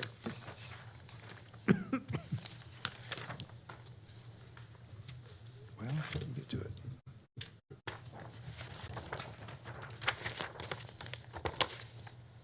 Next, we have a resolution supporting the designation of the North Carolina Highway 67 Yadkin River Bridge as the Jimmy R. Hutchins and Joe C. Matthews Bridge.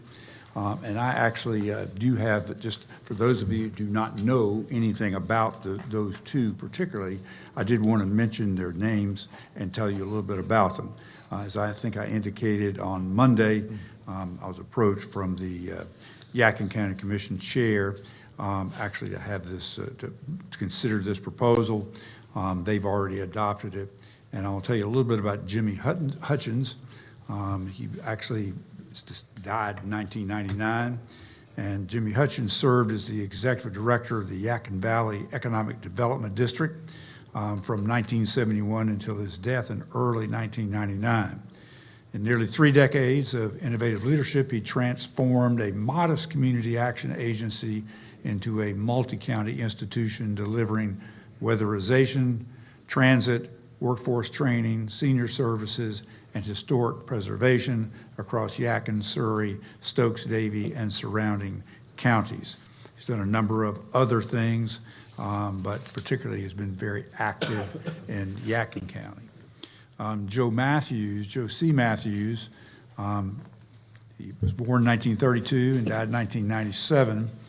And basically, he was the person who got the initial federal grants compiled. He compiled all the technical proposal filings to get federal matching dollars for highway connectivity, safety expansions, and rural secondary bridge upgrades throughout the Northwest Piedmont, including infrastructure along the North Carolina 67 corridor.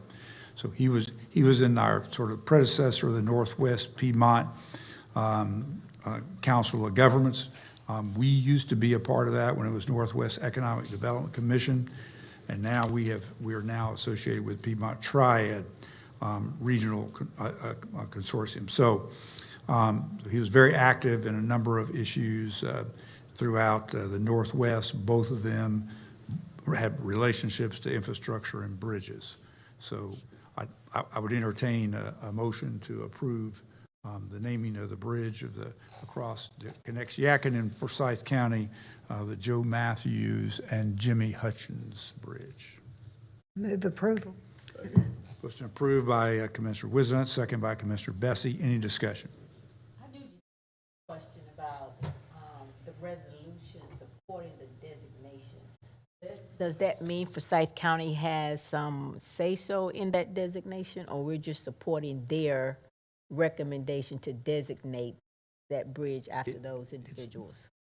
As I understand it, both counties where the bridge connects between Yadkin and Forsyth have to adopt exactly the same language in order for it to be, I guess it's an application that goes with a resolution to DOT to go through a naming process. I think that's accurate.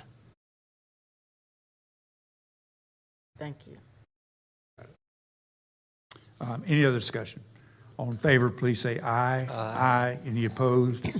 Motion carries unanimously. All righty. And number 5 is a proclamation recognizing the accomplishments. Oh, we don't need to do that. We already did that. I skipped over. Resolution declaring intent of the County of Forsyth, North Carolina, to participate in the Commercial Property Assessed Capital Expenditure Program. Someone reading that, or we just act on that? I think we Mr. just Chairman, act. you just act on it. Yeah, I move approval. A motion from Vice Chair Wizenhut. Be happy to second that. Any discussion? All in favor, please say aye. Aye. Any opposed? Motion carries unanimously. And finally, the minutes for me. Do we have approval of the minutes for the meetings of June 25th and July 9th, 2026? Motion approved by Commissioner Bessie. Is there a second? Second by Commissioner McDaniel. Any discussion? All in favor, please say aye. Aye. Aye. I'm pleased to turn the rest of the meeting over to, Got public session. oh gosh, we need a public session. I have misplaced my item here because I was looking for the bridge information. Thank you. This is an opportunity for anyone from the public who has signed up. And Madam Clerk, do we have any cards or telephones? We don't have any telephone calls, but we have some speaker cards. Thank you. And I think several have left, so we're going to go through these pretty quickly. Got it. The first speaker is Anna Brodsky. Okay. Will Skipper. Elizabeth Burns. Yes, ma'am. Please come Come right forward. up. State your name and address for the record.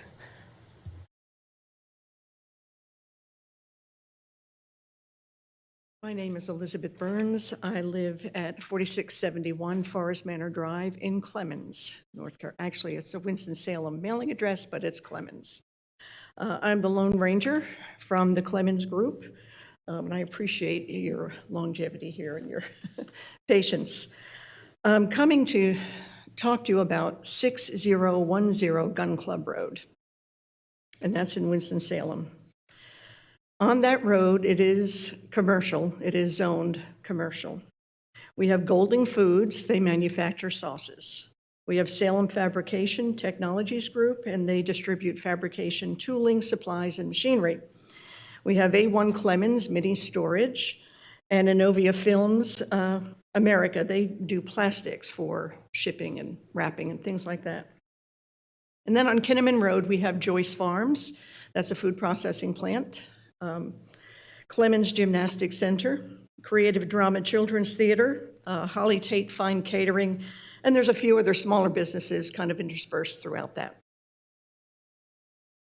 And then we have a proposed asphalt plant. Gun Club Road is very narrow. The ingress, egress, right next to the bridge that is slated to be replaced next year. But even before that, it's pretty precarious when you're coming over that bridge and something coming out of Gun Club Road. Gun Club Road is a very narrow road. Behind Gun Club Road, as the crow flies, there are hundreds and hundreds of residential homes, single-family homes. Right across the I-40 bridge, you've got a very large Catholic church. You have numerous residential areas. You've got apartments, you've got townhouses, in addition to small little patio home communities. Like I said, we're talking about hundreds of families. Just beyond that, there's an outpatient surgical facility. A little bit beyond that, there are 2 large medical facilities. Now, I do understand that Gun Club Road is, as I said, zoned commercial, GI, general industrial. And it was zoned that many, many, many, many years ago. So I get that. But what we're being told by the leadership in Clemens, there's nothing we can do.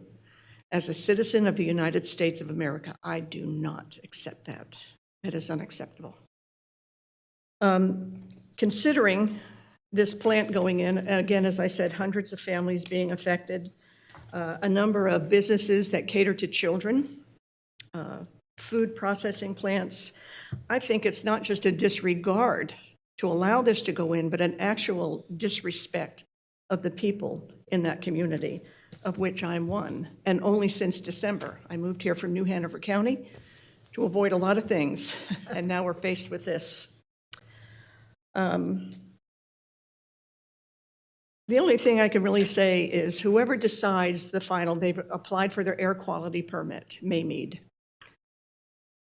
At the end of the day, whoever decides that this can go through, you all get to go home and enjoy the peace and quiet of your home. It's a done deal. You probably wouldn't think about it again. I wouldn't if I were you. But the rest of us go home after that decision is made.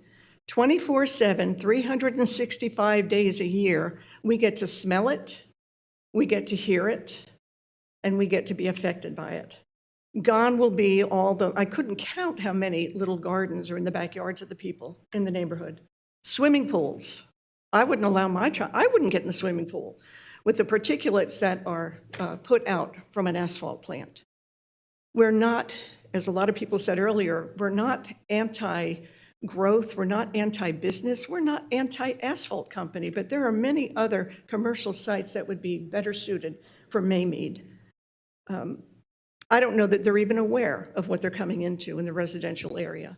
But I would encourage somebody to look at this. And I mean, is there even any way we could speak with, or you could speak with Maymead, even offer some tax incentive to look at another parcel? Yeah, just 3 minutes are up. And I don't know, I know where you're talking about, and I know where it is, but you might just be able to speak to this gentleman over here. He might know a little something about it. Do you know something about it? It's in the Village of Clemens. Oh, so it's none. So It's in Clemens zoning jurisdiction. It's GI. Clemens allows an asphalt plant with a permit issued by us, but that's because they contract with us. So they have to get an air quality permit. We're one of, I think, 2 local jurisdictions in the state that issue their own air quality permit. So they have to apply for an air quality permit through Forsyth County, but then if that air quality permit gets issued and they apply for a permit to build an asphalt plant, because it's existing GI, we would have to issue the permit. And it's based on Clemens' zoning. But the air quality permit will come here. I understand that. I just appreciate that clarification because I was a Yes. little lost, but. So there's nothing we can do. Well, I thought there were several permits required for an asphalt plant. And what is the current status of their petition?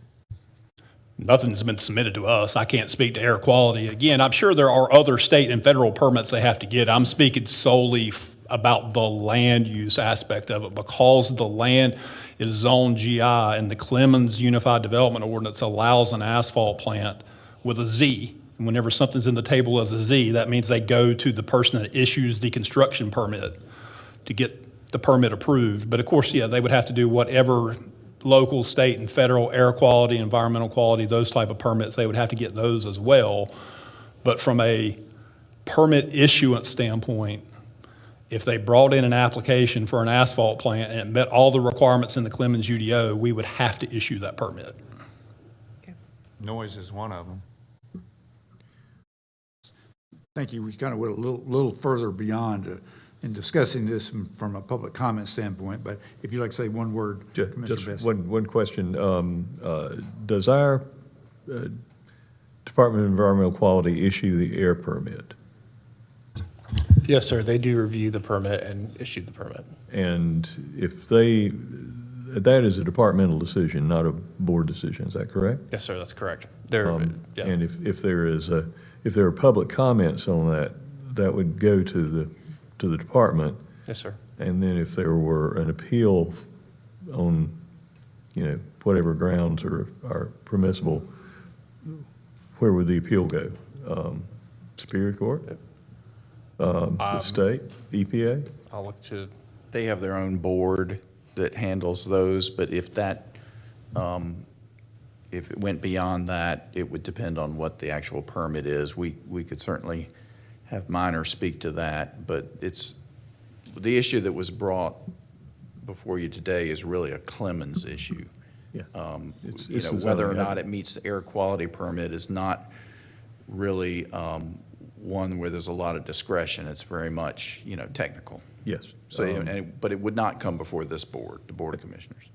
I just wanted to know to whom to refer the citizen, and it would be DEQ and the processes there, and they could inform you about that. Thank you. Do we have any other? Yeah. We have other cards. I'm glad I'm not the only one. Yeah. I think we're all half asleep. Daphne Pace. Walter Vaughn. Please come forward to state your name and address for the record.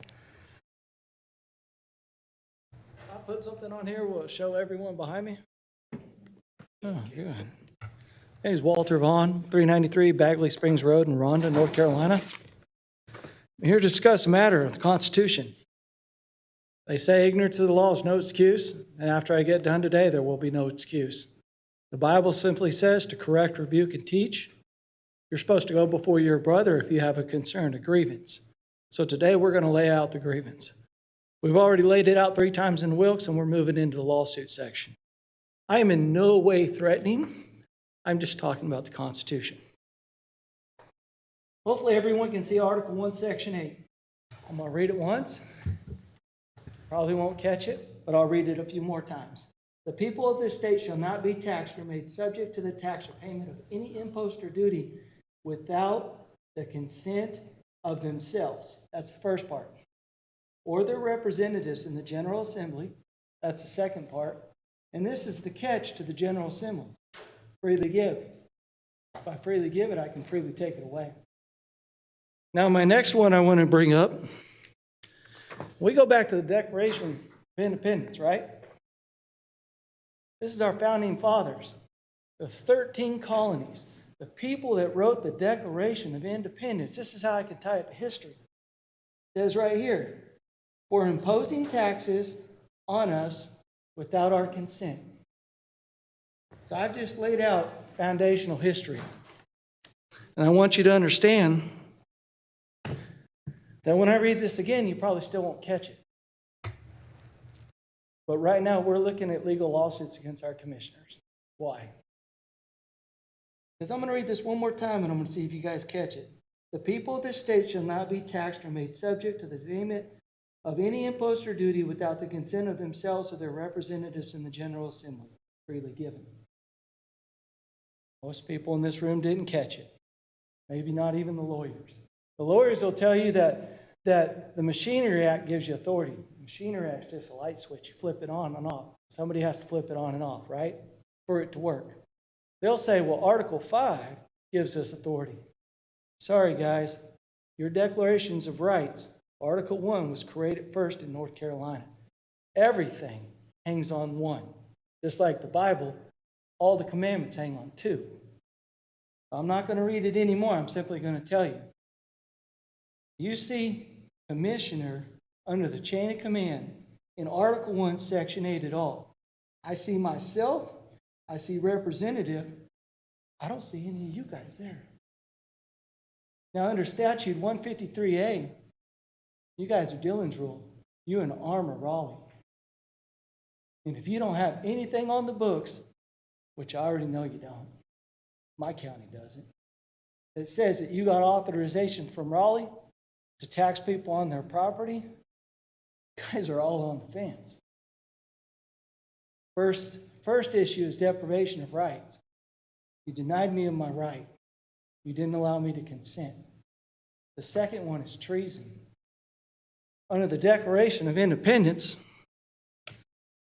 this was an act of war. Our founding fathers wrote it as an act of war. And when you talk about an act of war against the state, when you look up the definition of state, what is the state? It's the people. So I appreciate your time. I just want you to know this is the first notice. Read your Constitution. Don't listen to the lawyers. It's like our lawyer said, Raleigh has all authority. Thank you. You guys have any questions? No. Appreciate it. The next speaker is Chelsea Mullins. Mike Barisi. Please come forward, state your name and address for the record.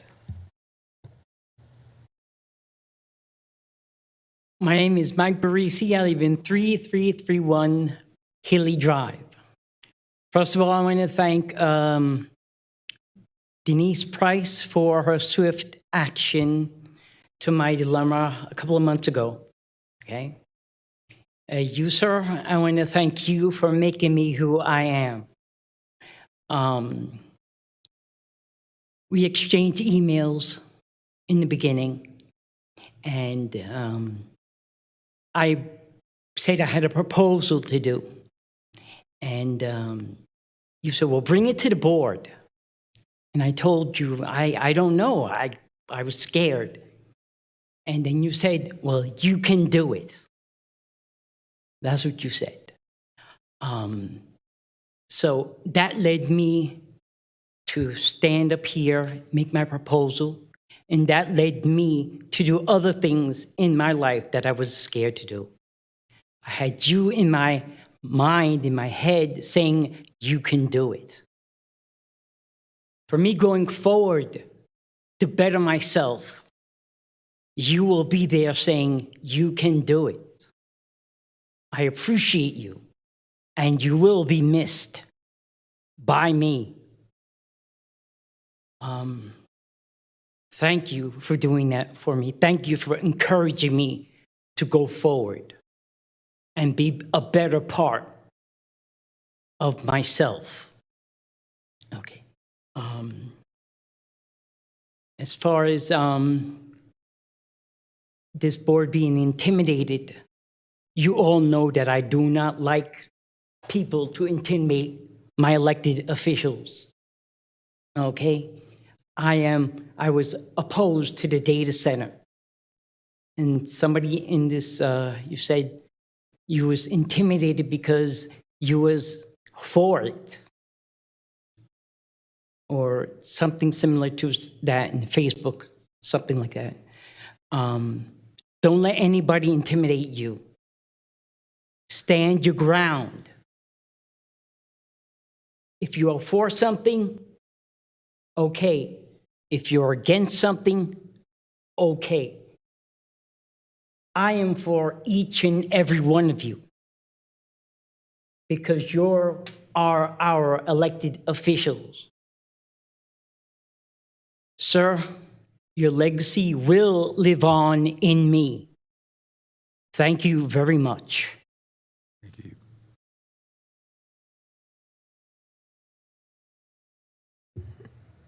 The next speaker is Foothills Sierra Club.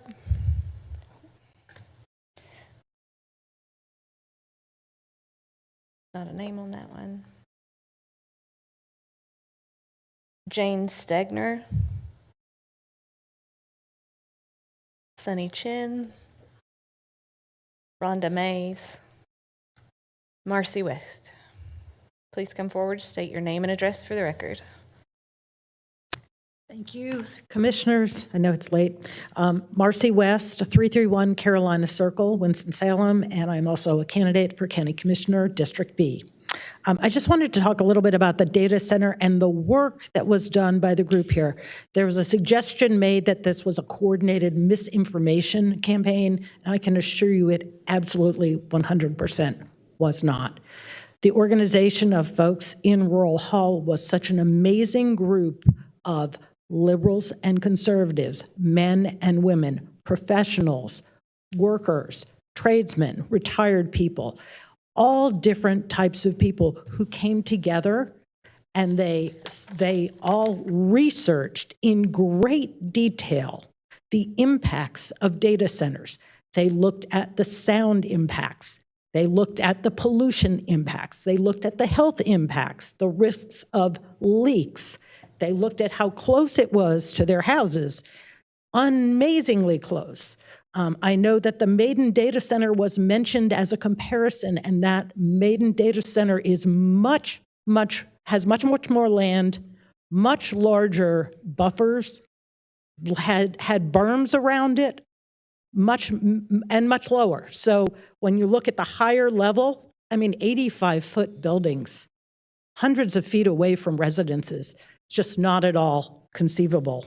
And then there's been this discussion about, well, then you're going to have a bunch of small houses.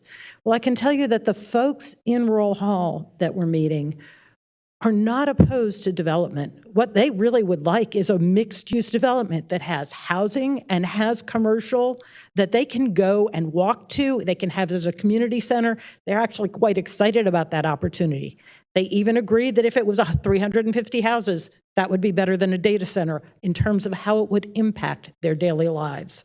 So I just wanted to say that it just was amazing. I've never seen a group of people who did not know each other before pull together so closely. And so I thank those of you who are willing to listen to those folks and hear their concerns.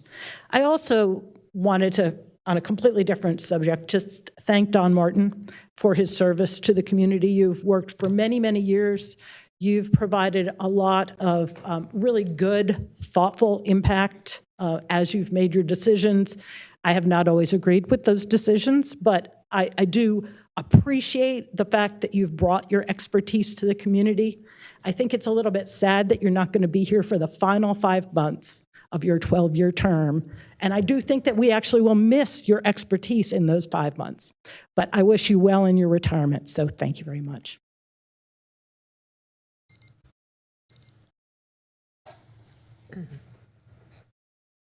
Now, turn the meeting over to the county manager. Thank you, Mr. Chair, and good evening again, Commissioner, staff, and guests. The agenda items before you have been briefed and hopefully questions answered.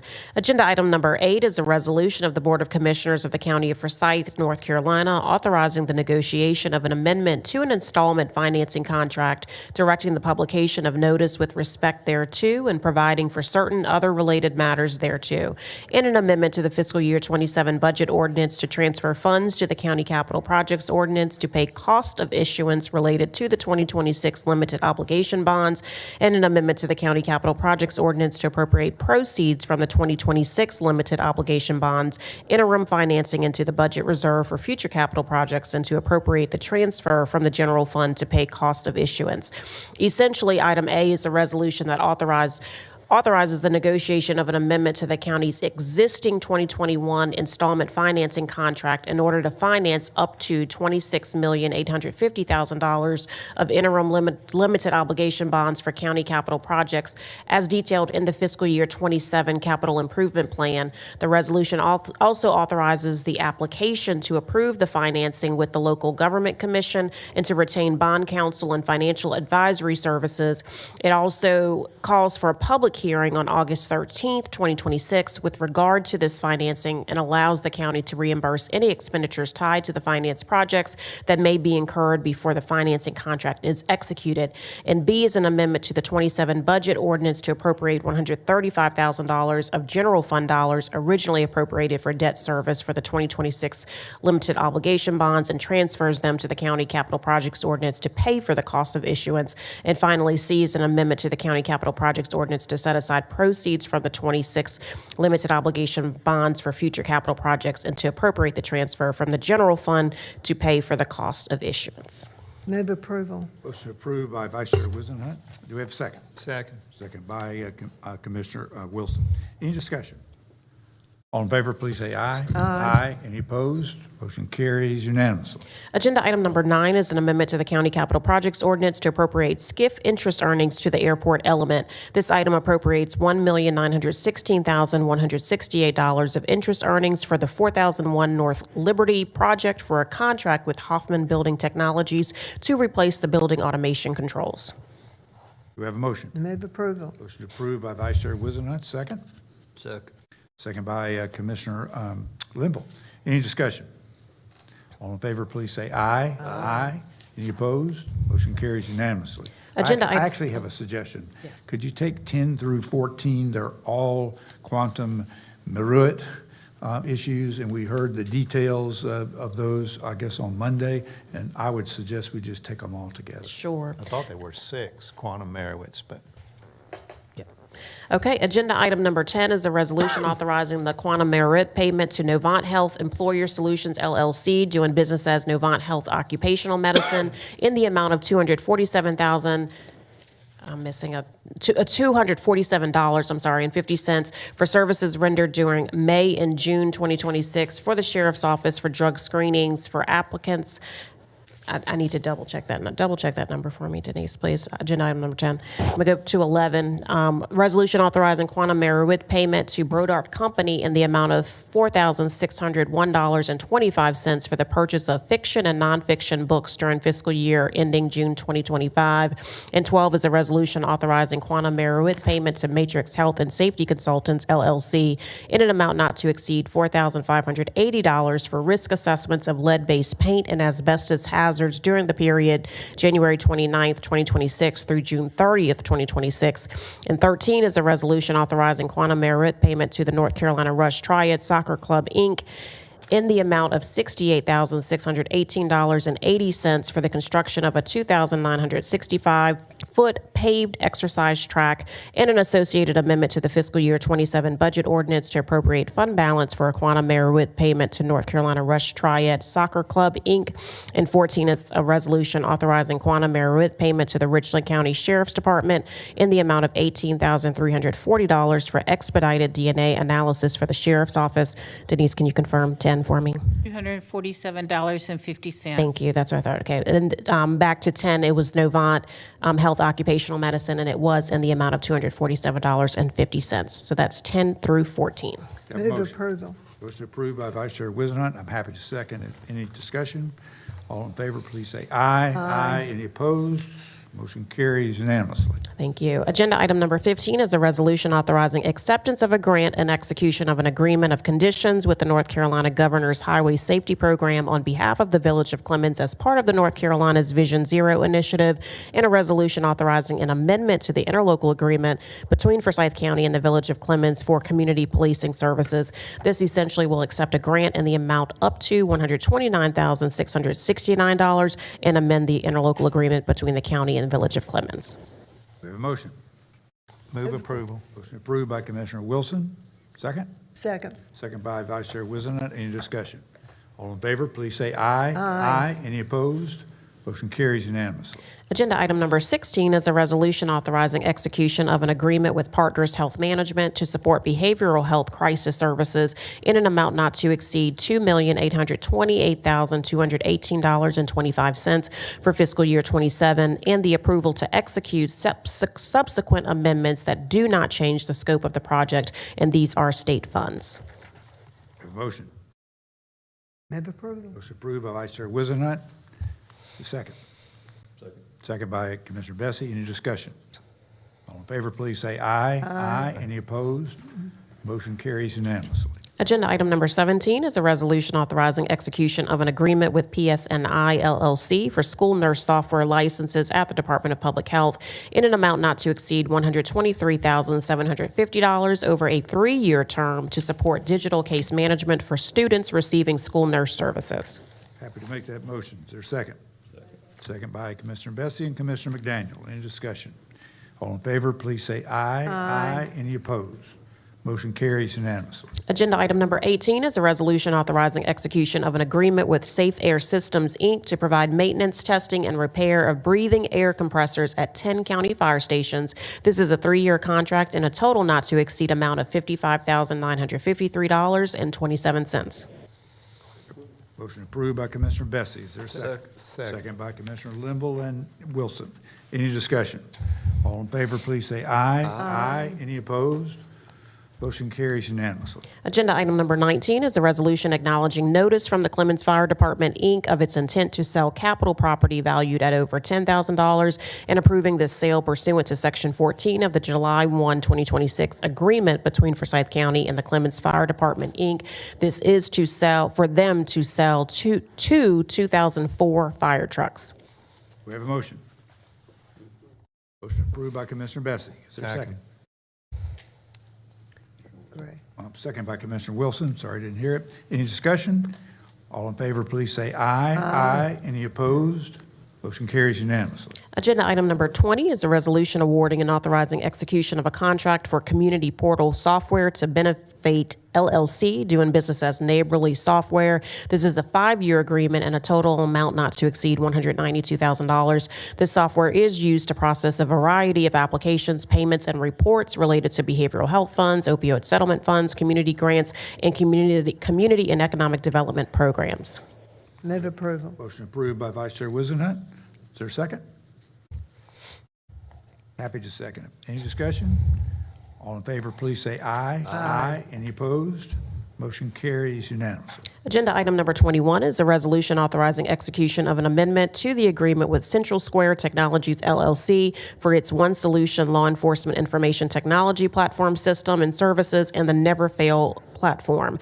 This will increase the existing contract by $29,373.77 for a revised total contract not to exceed $1,362,533.19, and this is for the Sheriff's Office Records Management System. Do we have a motion?